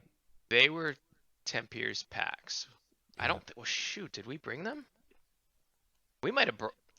No, they were Tempier's packs. I think. I can't remember. but I they would can't have been remember. pretty new as well, wouldn't they? Because they would have just We when installed they. the system there. We might have brought them. I don't. No, they were Tempier's packs. They weren't ours. They weren't ours. They were Tempier's. But I remember the system being installed when we got there. Mm. Which I'll talk more about that if you want me to talk about that part of Worlds now or whatever you Yeah, want me to do. let's move on to that one Well, now because let's talk about how that came about, right? yeah. So we're doing the scene here again, kicking it off, and Doc is visiting. So Mark calls me, hey, you want to go out to dinner with me and Doc? And I'm like, sure. Like I go and I meet Doc for the first time, and we're chatting it up, talking about, he's been playing for. It wasn't the first time. I knew him when he came out, but it's not like then we're busy, we're doing stuff, and I didn't see him much, but I met him, I knew him.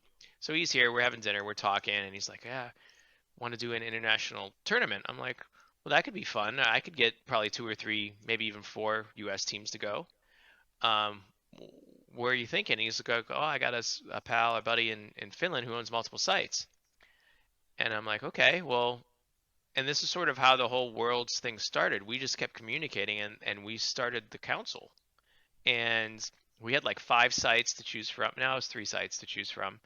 And we looked at the arenas and you know what one we thought would be the most competitive and things like that, and we chose the arena and all of that, and we kept communicating, and we got a couple U.S. teams fell through, but we had two. I can't remember if we ended up with three or not, but we for sure had 2 teams there, and then there was Australia and Finland, and it was a good turnout.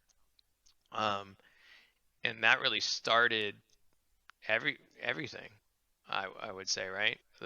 That conversation kicked it all off internationally again. Mm. Um, and there were a lot of things that lead. I mean, it wasn't easy. It definitely was not easy. As far as grids, working out the logistics, um, and that was when Nexus still had the default timing. So the timer stayed on. I remember when I went and played, we had one small site here at the time that was actually using it in production. Mark had it, but it wasn't in production. He was tinkering with it and everything, right? Because he wants to make sure the stuff's going to hold up to the war, as he refers to it. It's always in combat training. Um, so we go to the small site, and I remember we went. I'm like, well, this is sort of fun. But then we quickly realized that the timer stays on the pack, and if you just watch it the whole time, and when it gets to 0, pull the trigger, your shot will always come off, and you always shoot somebody, and you can't ever be Mm. stopped.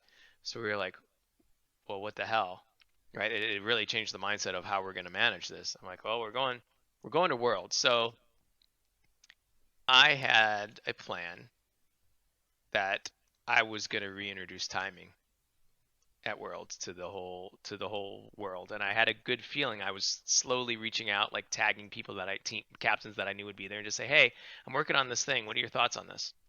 right? So we go to Tampere, the system's in, and I pull all the captains, and I'm like, because it was Nexus was still fairly newer at that time, definitely in Finland it was Mm. newer. And I'm like, does everyone enjoy being able to look at your timing? I mean, look at your timer, just pull a trigger and shoot someone. And Europeans are a lot like the U.S. One shot, you know, because obviously the tournament was one shot, so the council Mm. ended up by majority voting on it, right? Mm. Um, and the thing was like, we don't like it, but it's what's in the system. I said, what if I could change the system? And they're like, is this a real conversation? I'm like, yes. If I could change the system before the tournament starts, would everyone want to have like near our old timing, pretty damn close to V5? And everyone was just like, if you can do that, we would. And there were a couple people that were against it. Doesn't matter who they were, but there were a couple people that were like, no, we can't do that, right? But they were outvoted. So the very first night, I stayed up with a tech till 6 a.m. The tournament started. It might have been 5 a.m. The tournament started. I remember only sleeping an hour. And we stayed up till 5 a.m. getting it. It was actually perfect, but I was concerned if it was perfect that too many people would hate it because it was so like it was so close to V5 that if anyone has ever played US people on V5, you saw us on the timing that wasn't perfect. I was afraid people wouldn't come up and they'd hate the tournament. So I'm like, let's make it a little hard, like a little harder to keep somebody down, but possible still, right? So we ended up doing one, and every time we adjusted the timing, it took literally an hour, hour and a half, because every pack had to update the new config. Mm. And I know it's perfect now, but I think everyone in the tournament would enjoy it more if it wasn't as perfect. So we did one more cycle, which I know the tech still hates me for, because it took an extra hour. Yeah. But when everyone played it, they were like, "This is great." But there was one weird thing that happened, and to my understanding, it still exists. If they haven't swapped it out now, is the packs were hard for some reason. They were a little harder to hit. No idea why, and it only happened there, and it stayed there for years. We think it was a manufacturing thing because it didn't happen at Sherman Oaks. Timing All was fine there. senses? All senses were harder Yeah, to hit? all sense. Yeah, not like impossible, but like you would shoot. It was easier to hit stuns for sure. Yeah. Chest, you could like nail it perfectly, and you'd have to shoot a second time sometimes or third time. It wasn't as noticeable in the arena, but in LOR, very noticeable. You can watch the videos of like me and someone else shooting each other 4 times and maybe just like going at it tears, man. I'm done. Mm. Um, but that kicked off the whole timing reintroducing, and up until then, it was never going to be reintroduced. And then next thing I know, um, I'm communicating with corporate in Australia via email chain, having conversations with engineers on this is because which it makes sense because now you have US that is doing their own timing. You Mm. have Europeans starting to do it because they have it. They wanted to make it a part of the package to have everyone on the same playing field, have Mm. the same software updates, and they wanted to be part of it. They realized the community liked it that much. So now they're communicating with me, and I give a lot of props to Doc for help setting up that conversation. Mm. Um, and they rolled out their own firmware um, in the system, and that's how it actually became part of the package. I know it wasn't ever going to get rolled out if it wasn't for that Worlds for sure. It just Well, wasn't going to happen. one of my questions that was on the tip of my tongue as you're explaining that story is like, how did the manufacturer receive that? Like, and that's Probably your not answer. So, well. not well, not Yeah, well. not well, not well.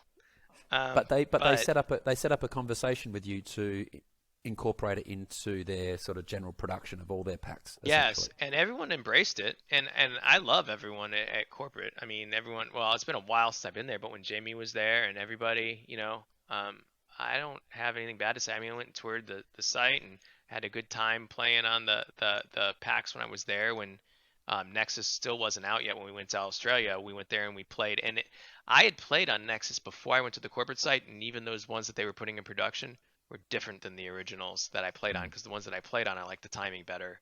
The very first beta ones I played on, I'm like, but yeah, so I get along. I mean, got along with everyone, but I'm sure I wasn't their biggest. They didn't like me too much when that probably happened.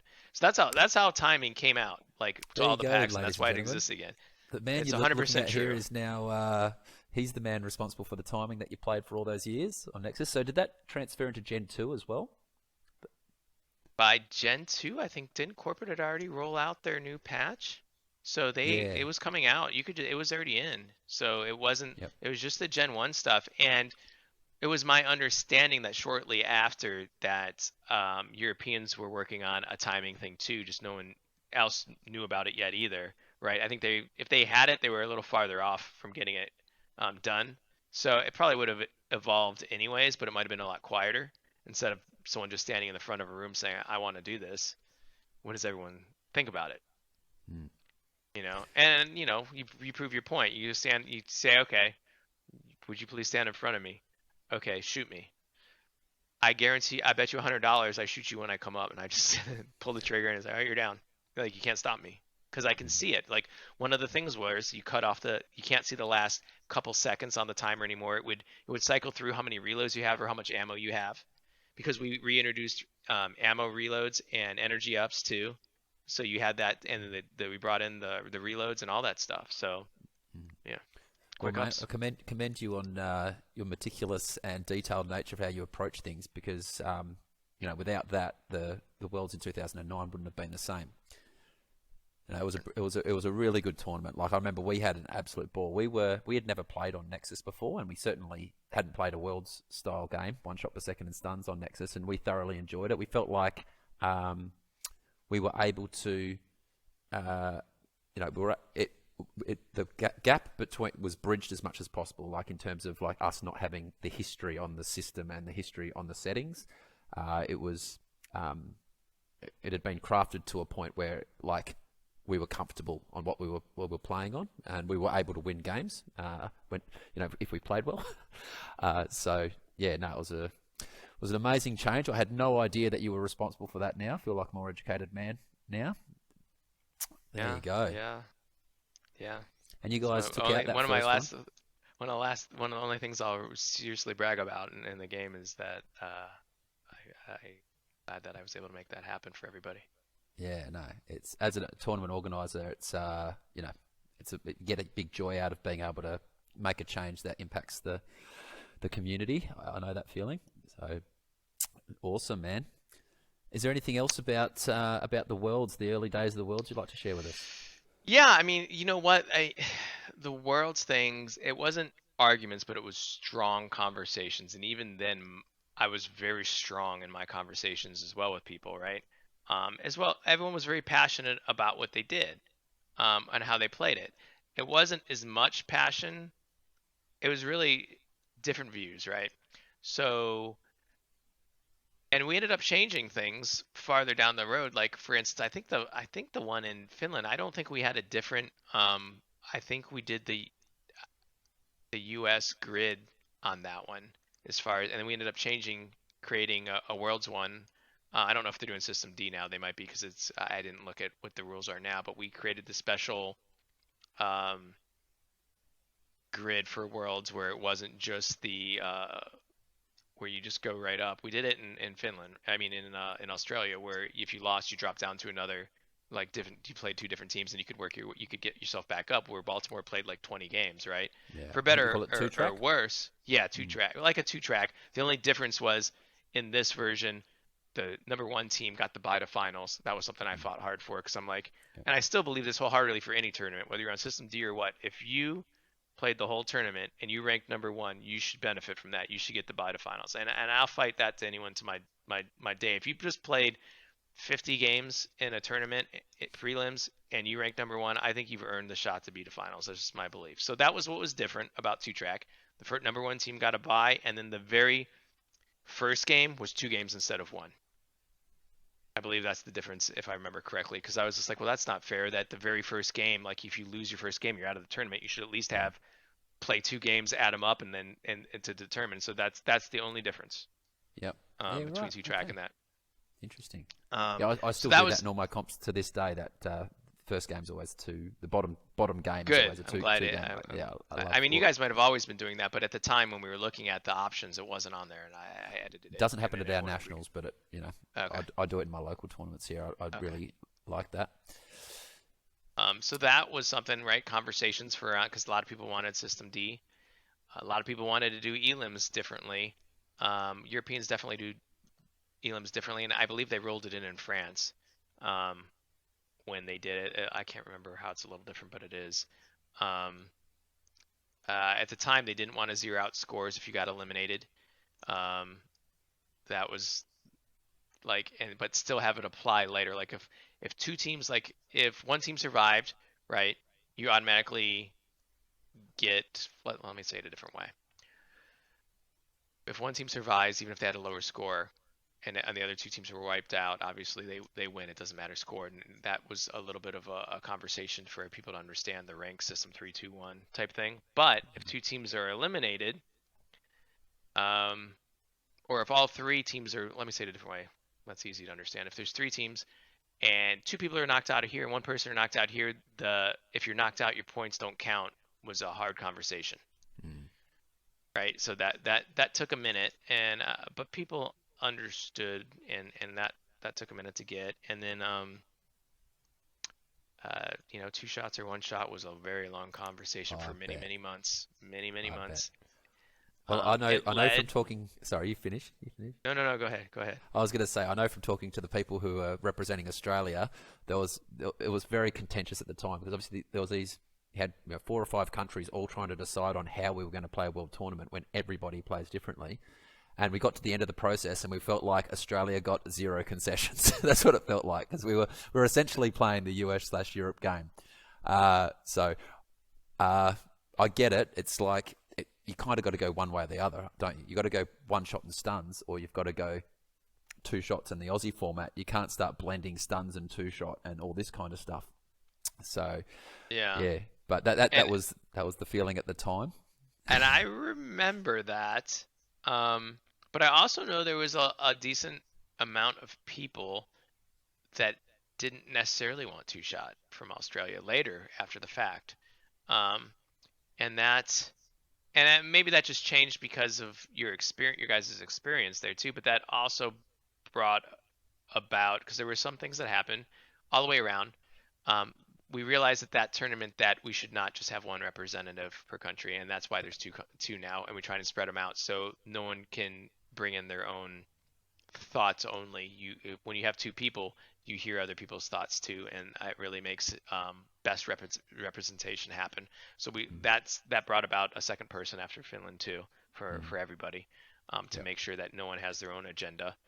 Um, and now there's one person that makes a vote out of the two people, but there's still the community and things like that. And so that happened. I mean, just everything. Elims. When we were, I mean, stuff still doesn't get stuff still unfortunately was not communicated in certain places. When we went to Australia, I remember before Elam started, they were going to run a different grid. Like Doug had like System D up. I'm like, what's this? And they're like, we're getting ready to start. I go, that's not the grid that we're supposed to be playing. But Doug, being the fair, logical person he is, he's like, can you show me or prove this? I'm like, sure, I can log into the admin site for Worlds right now, and I'm like, here's the thread, with everyone agreeing to this, and he's just like, fair enough, and then he changed the grid right there, and it was right, and I'm like, okay, but like stuff still doesn't trickle down. It's better. It's way better than it was then because we've progressed so much, right? Mm. Yeah. Um, but but the but it was tough. I bet. I Now mean, the there's more people involved. conversations you would have been having back then was just like differences of opinion, which literally can't be resolved. Like, sometime, well, they end up getting resolved, but They end up really, getting one resolved. person's view is different to another person's view, and nobody's really right. Um, you know, It's true. It's true. yeah, And the thing that's frustrating, it's not even that, because it's been since, Tampere. I'm still on the council today, although I'm not the voting person on it. And I really don't want to be. I want the youth and the new people carrying the scene to be that way. And Skywalker's the voting person. He's running with the US. Cool. I just want to answer questions and help him. And if he's like, hey, why do we do this? Or what are your thoughts on this? I'm going to say, well, this is why we do it today. This is what I think you should do. But I do not want to take that role on again. And the reason I say that is the first 3 years, thing that's so frustrating is you would think after the first time, we've had all these votes, right? All the votes happen again the very next mm, year, and you spend the first 3 months talking to, and it's not to that point anymore, but the very first 3 worlds was a rehash of everything, and I'm like, guys, we're not progressing. We're wasting our time on the same conversations for the most minute changes. mm, We end up at the same place, and we just spent 3 months getting here. Yeah. Um, So glad I wasn't on the council back then. Oh my gosh. Those would have been. You're never going to get that 3 hours back after every meeting and discussing the same topic for 2.5 hours of the 3 hours. yeah, the threads going back and forth were crazy at different. I mean, I'd be hearing my phone go off at like 5 in the morning because of different things where I'd see like people from different parts of the world responding, and I just remember waking up a lot, like eyes shut, open, looking at my phone, and then I'd be like, and I'd wake up real fast when I'd read something, I'd be like, "Are you kidding me?" And then it's just crazy. Yeah, Or vice versa. I'm sure lots of people woke up from mine and they were like, "What are you writing to me right now?" yeah, So absolutely. yeah, but it was all fun. We got to where we were, um, and we've progressed. It's really a pretty good scene now. It took a while, and um, yeah. What do you think the next step is for the worlds? What do you? I mean, I guess this is ties into another question I want to ask about what progression in the sport actually looks like. But in terms of worlds, what do you think is the next logical step for us to take? Well, it always comes down to the same conversation to me. Um, it's the same conversation I had when we chose Paris and when we chose the Philippines. Was it Philippines that got canceled? Was it at? I can't Malaysia, remember. Some Asia, Malaysia. Yeah. Malaysia, yeah. It always comes down to the same question. What is our goal? Is our goal to have the best run tournament that's going to be like lots of skilled people, or are we trying to grow the tournament? Right? Because if you're going to grow the tournament, you got to have it places you haven't had. Because if you go to Australia, you're going to have, you know, 10 Australia teams that want to go. How many teams are you going to get to fly across the country? Right? From because of where you're located, right? Same thing if you did LA or whatever. Um, but if you go to like a Paris, are you going to pull teams you've never pulled before? If you go to a Germany that they have a budding scene, you're going to have the people that always wanted to go. You might not have five Australia teams, but there'll be one or two that want to go. So you're going to have the country representation. You'll have a New Zealand team. You might have. So the real question is, what's the goal? If you want to grow, you got to keep trying to find the well-run sites at different countries to introduce them to get them to play. And once they play, everyone's going to be hooked. They're going to be like, this is awesome. So I think that always has to be the conversation. It just Mm, does. It's like, and I've posed that question 4 or 5 times at different times mm, to when we've chosen sites where people are like, no, it needs to be here. I'm like, okay, well, what's your goal? You mm, want 8 teams? Okay, we can do that. It'll be run really well. We can do that. Um, but you have to keep pushing to different countries. I don't like I'm not a fan at this point of it being in the US. I'm not a fan of it being in Australia unless it's a rebuilding year or something, or in New Zealand. We all know that they're going to run awesome and be run great. I don't think you can get the growth. You're not going to get a German team to fly out to Australia probably because they haven't. But I say that, but Finland does do a good job of going and playing them, and so they might have that introduction they need. But you sure would have never got a Paris team to go anywhere mm, else at that time, right? Or other things. And I think you need to target those sites to expand. You can't if you don't try to expand, you're gonna retreat, and that's what happens, right? You got to mm. get that community growing. So if you were in charge of the World's Council now, your sort of focus would be, or your goal would be to focus on growth rather than um, the stability of a known location. You think that would be your preference? I think that would be my preference. I don't want to go too much in because I still am on the council, so I don't want to go Oh, too of much course, into yes, it. And I'm not yeah, a voting, so my opinion doesn't really matter. However, yeah, my personal one is we should always try and grow the world scene. Um, that's why we've chosen the sites we have in the past. And I think there was growth involved in going to Australia when we did too. I think getting the other teams in that hadn't seen it before, everyone had a great time. mm, Um, I think it has to be targeted. That's again my opinion. Someone can have 10 counters and say, no, this is why I think we should do it this way. You know, we can reach out, but we've tried to reach out to those teams, and unless you're actually at one of their sites, it's tough. It's really tough to convince people to fly across the globe until they've been part of one. And usually that means you got to hook them in their own country. And then once they do it, they're more apt to say, yeah, I see why people fly and go to other countries.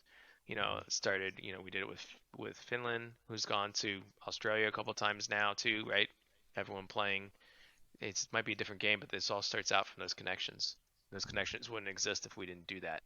mm. And that's just my opinion. Yeah, I really respect Andreas because it's his nationals survives because of the relationships he has with internationals.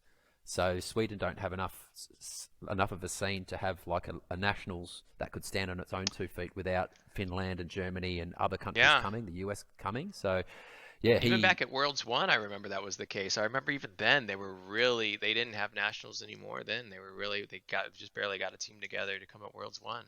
So he's done a really phenomenal job and impressive, and I got nothing but positive things to say about what he's done to the community and working with everybody. yeah, absolutely. And so let's like have a bit of a look at the US. Yeah, where do you think the US is at now in terms of its kind of national scene? And where's the next step? How do they grow? How do they take the next level of progression? And what does progression look like in the US? Progression is going to be East Coast based. Midwest would help run a tournament, but it's going to be East Coast based. Um, Why is that? Not much happening on the West Coast, just because there's nothing really going on the West. I don't even know if we have none of our sites have Helios that I've been to. Um, Mark doesn't have Helios unless he Still running changed it Nexus? during the pandemic. He's still running Nexus. Right. Um, but East Coast based, I mean, Philly and Indiana and Bailey's are still the pillars, so you have to build off of that, and then you have to figure out ways to what we started doing, like we did at one of the Philly tournaments, right? We did, which was fun. We had the normal tournament, but then there was also a draft tournament where you drafted people from all the sites, all the people that are there. You create a draft team, and that creates cross play, knowledge transfer. Um, it was really fun. I was just looking at a video, I had forgotten about this. So even I can't remember if someone was hurt or someone didn't show up. We ended up having at the time Dot's uh, girlfriend at the time, not now, but she's also a GM in Fort Wayne, play on our team because we were down a person, and she played for a lot of games and she did awesome. And I enjoyed I enjoyed I might even chosen her, I don't remember. I enjoyed playing with her and other people that I hadn't played with before, because you can see the progression of the tournament. You're like, hey, here's why we need to cover here, and then like once you explain it to it, you can just see it click, and you can not that she doesn't understand, but um, anyone, right? You can see it click, and they're like, oh, okay, and then now that whole corner is covered, and they understand what they're doing, the strategy and tactics involved. And even at the end, even at the roster, I remember walking up to the counter and saying, "Do you have any extra medals?" And they're like, "Yeah." And I went and took it and I handed it to her. And she's like, "But I wasn't on the roster." I go, "You played enough games. You're getting a medal." That's And cool. I was just That's real like, cool. so it's just I think things like that. The problem is you have to be, because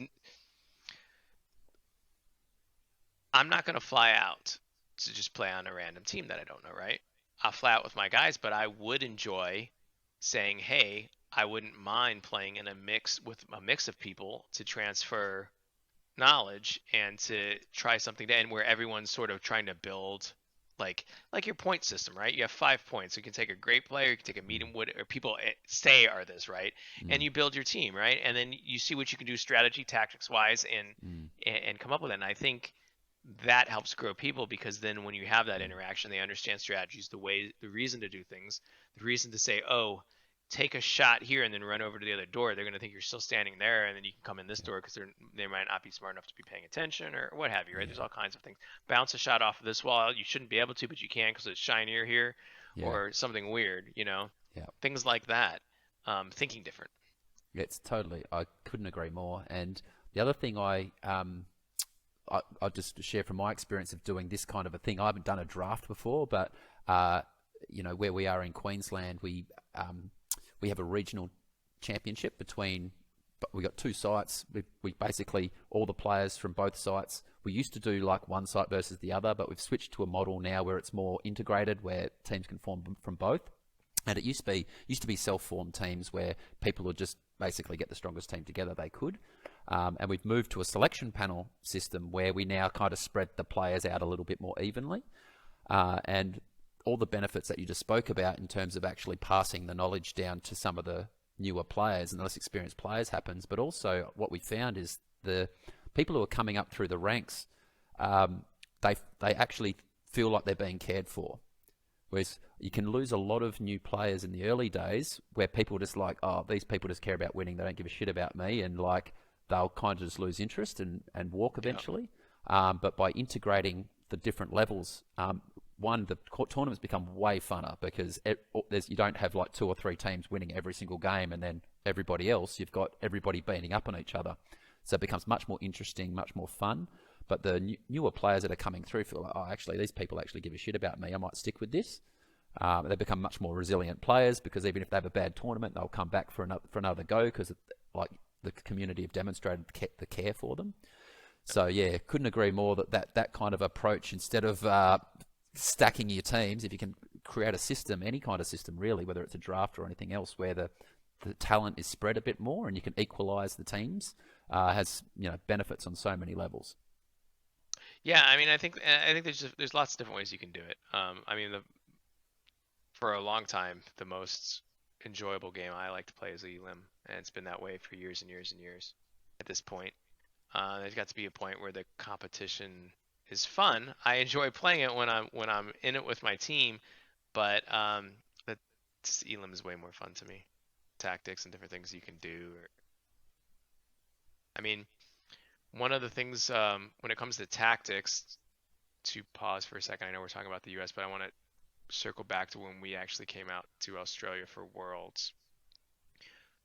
We knew because like I said, completely different team to you guys in your guys' eyes, but um, I knew from experience because we were going to hammer some games, and I said it early, and no one believed me, and then but everyone listened, and then they started watching it. And they were like, I forget who it was, someone from Australia. It was one of the other teams. He was like, oh, they just ran a 3-2. I go, no, we run a different tactic every single game, and I did that on purpose. That was by design because you guys play each other so much. No one was going to learn what our real strategy was. Even if it was a losing Mm. strategy, we were doing a different strategy every game, because no one was ever going to know until finals what we were doing. And that's the only way to approach it because I wasn't going to play you guys 15 times or whatever it was. And because you guys are already hard enough to beat, I don't need to give you guys any like, Mm. here's what they're going to do every game because we're not going to win that way. It's just Mm. not going to happen. You'll know where we're playing. You'll know where everything is, the angles. It's just so you have to really be strategic in those types of things. You have to be able to take risks and say, we're dumping this. We're going, 5 out. We're going to run 5-man D. We're going to put 2 up this time, 1 out. You have to do 2-2-1. You have to you have to do everything because you really have to confuse your opponents or else you're in trouble Yeah, walking well, into your house. yeah, exactly. Nah, particularly in a limb because we don't play a limb. So the best thing you could have done is just change your strategy every time, and we'd still have no idea how to play a limb. Well, even in finals we did that. You guys weren't in finals, but because in Elim we actually didn't change our strategy a lot. Aha. Um, but I think it was the second game of Elim finals, because everyone knew our starting spots, we started spread out, and then we pulled back into our base, and 10 seconds left in the timer, we all hauled ass out the left side and went around the whole arena and started on the opposite side of the arena. We'd never done that, and I know it confused the hell out of everybody. Um, but in Elim, I've learned at some point you have to do something crazy because if you don't, a smart team, one game, will come stand next to you. Mm. So if they just lost 2 games and they know it, game 3 they're going to stand right next to you. And that's why at nationals in US when GP was there, they didn't make finals for Elim, but when GP was, just so you know which one I'm talking about because I can't remember the numbers anymore. The last game we started going to our spots, and as the game started, we hauled ass to the other side of the arena, took out a whole team, and now it was a completely different game. No one knew what to do because their plan was, we're going to go play man to man because we've just lost 2 in a row. Mm-hmm. Because in Elim, you have to understand when you're going to make that stand. And if you're going to do it, I wouldn't say it's the third game. I'd do it the second game. Mm-hmm. So then you can still have a chance to circle back. Like you play your first game, you're like, okay, they did the same thing they did every game because Elim's lots of people don't change their tactics. Mm. And if you're gonna change your tactics, you do it the second game. Like a winning tactic, you shouldn't change. Mm. But if you've been winning the whole time and at some point, if you're the winner and someone, at Mm. some point in time, someone has to go make that stand, you have to say, okay, how are we going to be sneaky here? What are we going to do? Because the last thing you want to do is early on have a team come play man to man. You'll probably beat that team but you should not win the game Hmm. because the other team will have a lot more lives and clear you out shortly after. Hmm. There you go. So Well, it's it's my, interesting. my, my, my dream to be able to play an Olymp tournament with either anybody who knows how to play it from the US or Europe, because I've never had the experience of playing with a limb with a team who knows how to play a limb, because in Australia we don't know how to play a limb yet. So yeah, that's a little bucket lister for me. I just thought I'd flag that now while we're on this interview. Yeah, Uh, sorry, we got sidetracked. The U.S. growth. We yeah, got to work on we have to work on the newer players and continue to do that and figure out how to mix them in. yeah, To your point, if you just talking, not working with people, they're going to quit shortly after, and that's what happened in the early U.S. too. You know, mm, mentality, not working with people. I'm certainly guilty of it. We had two sites. I didn't cultivate. I mean, it was always sink or swim, yeah, right? You yeah, know, if you take your beatings and you stay in there for a while, then you work your way to the group, mm, to the circle, you know. yeah. And like early US was like, I guess you'd say the the cornerstone feature of the players in the US at that time was competitiveness, right? Like everybody was just infinitely competitive. And Yeah. I'm, in Australia, I think one of the successes we had was we had like a bit more of a balance between competitive and social. So we were kind of a bit more socially oriented, which meant, in our nationals, right from the very beginning, we had like a midweek social event, and there was always that focus put on by the early operators, particularly like Wombat was, you might have met Wombat, he was right into the social aspect of leagues and things like that. And I think there's some players that are into it for competitiveness, there's some players that are into it for the social, and then there's a mixture. Some people who are kind of in it as a mixture of both. I felt like And your early years V4 though, I felt like because I've met a lot of the V4 players that have retired and stuff, it seemed like they were pretty damn competitive oh in the yeah, Australian scene early on. It seemed like you had a real competitive. I wish I would have gone over during the V4 days. I mean, I had certainly had the ability to, just didn't have the contacts back then internationally to know what needed to like where to go and everybody. But it sort of surprised me when I met some of the when I've mm, talked to some of the, I'm like, because now we're way back. I mean, this was you guys were uh, in Infusion when I was meeting some people that were even retired and everything else. I'm like, well, I did not expect that type of mentality back then. It was just interesting. yeah, it was certainly more like that. Like it's much more kind of collaborative and social now, and in the way the players interact. But I Yeah, certainly yeah. came from that competitive background, and I saw firsthand when I became a side operator, and running leagues, just how easily players will walk. New players will walk out the door if there's too much of a focus on the competition. So I, like you, learnt the hard way from observation, and then having to refine my own approach to managing I think tournaments and leagues. I think that's what helped us grow the East Coast scene too, because we only had set teams for like 3 seasons. After that, it was pure draft. And people would come from, I mean, we had people driving up every week from Virginia Beach. Even Baltimore came for a season because it was draft. You're going to get on you're going to get on a well laid out team. It's just a matter of could you mesh and work well enough to get where you needed to get. So we had really good leagues, and I'm sure that was the reason why. Yep. Yeah. Yeah, cool, mate. And we're coming to a close now. Is there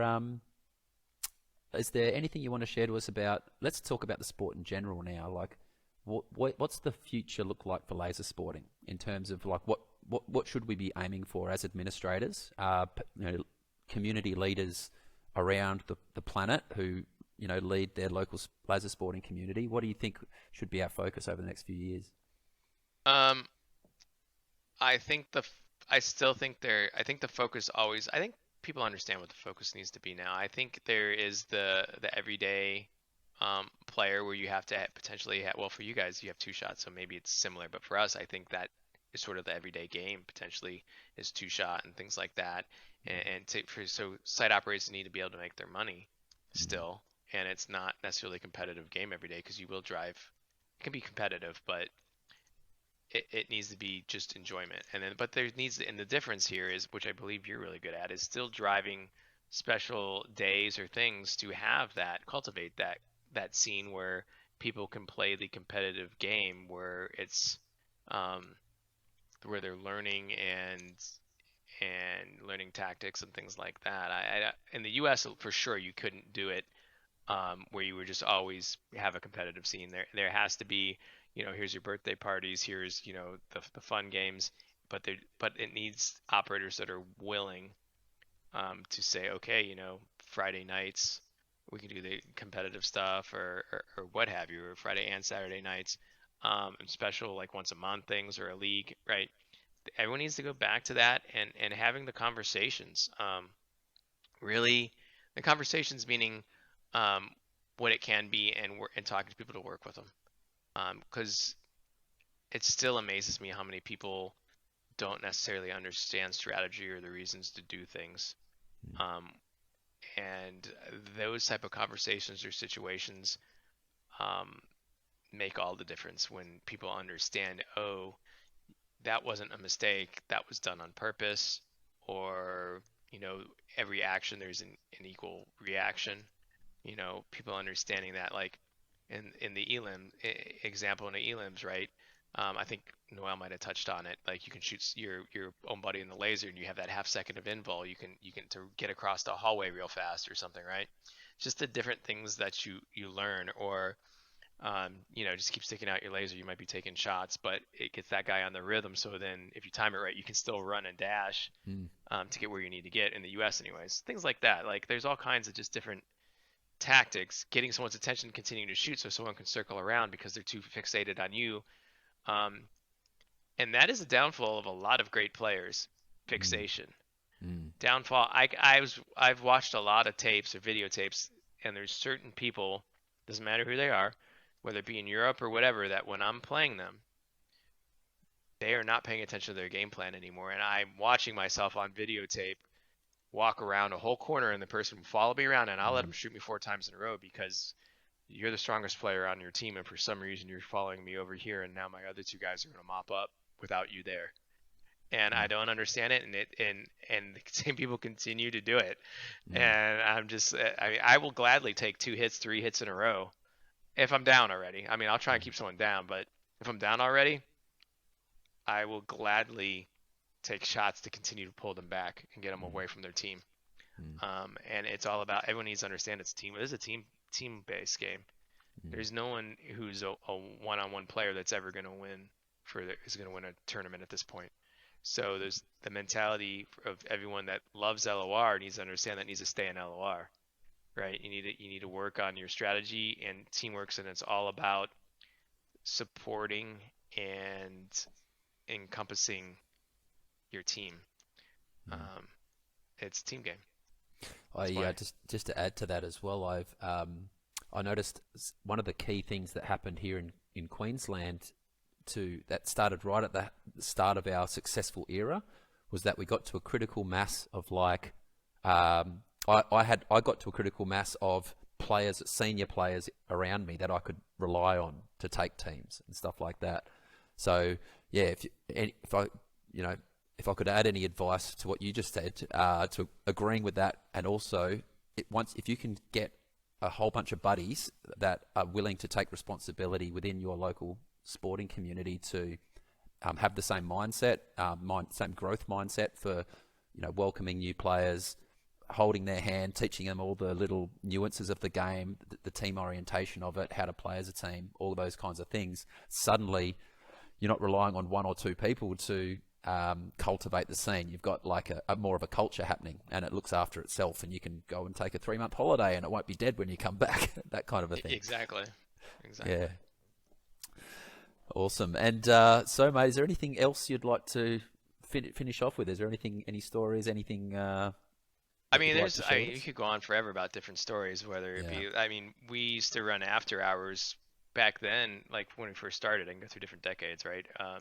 Where you weren't allowed to do after hours, and managers would do after hours. Everyone would leave and come back an hour later, and we'd be there till 4 in the morning doing elims and everything else. And eventually, the owner finds out about it and shows up at 2 in the morning. House lights go on, and I remember people saying, "Turn the motherfucking lights off." He's like, "How about you get the fuck out of my sight?" And I was just like, "Whoa!" Oh, I was like, "This juicy. is not good." The manager gets fired, and like, there's all, I mean, hundreds of stories Uh, like that, and things that happened back then when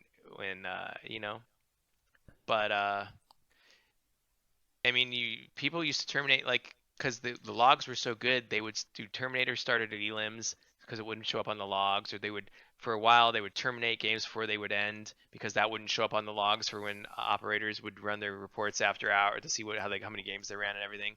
So everyone all over the U.S. was doing that type of stuff. People were still paying and playing like they normally would, but then everyone would still be playing after hours as well. And that was happening everywhere. So stuff like that was just crazy. Make good friends with the manager of the site, basically. That was one way of getting good at laser tag.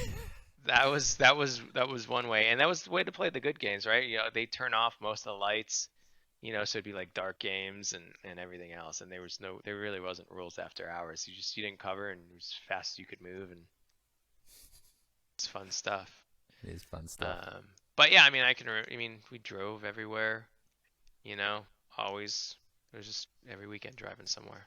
Must have been nice to have, you know, a dozen sites within, you know, a couple of hours of where you live. It was a unique experience for sure. But and then the West Coast is a different beast, you know. You know, you talk to Noel. West Coast was even worse. Like, we might have talked a lot, but man, they would go and like chase people down in cars and crazy. Not like they were killing anyone, but they were generally people that like, you could talk smack, but you need to know your limitations on what you say because You're gonna be packing, boy. it was interesting. Yeah. So I'm trying to think. Oh, your mic's just cut out, mate. Oh, can you hear me still? Yeah, that's better. Yep. All right, sorry. Yeah, I mean, running tournaments is a tough gig. So anyone that does it, I got nothing but respect for everyone that does it because there's no fame in it. There's not a lot of notoriety. If you've done it right, most people don't know you're involved in certain regards. At least that's my opinion. I never did it because I wanted to be out in front of everyone. I always did it because I just wanted everyone to have a good time and I wanted a well-run tournament. Yeah. So it's thankless. So every single person that does it, yeah, and give them a hug and say thanks. So like you guys, you know. Thank you very much, sir. Well, John Punisher Mason, it's been an absolute pleasure having you on today, mate. Thanks for sharing stories and your insights. I'm super hopeful that you remain in our scene for many years to come, and perhaps we might even be able to catch up with for more of a chat in the future, mate. Thanks so much for being on. No problem. Thanks for having me.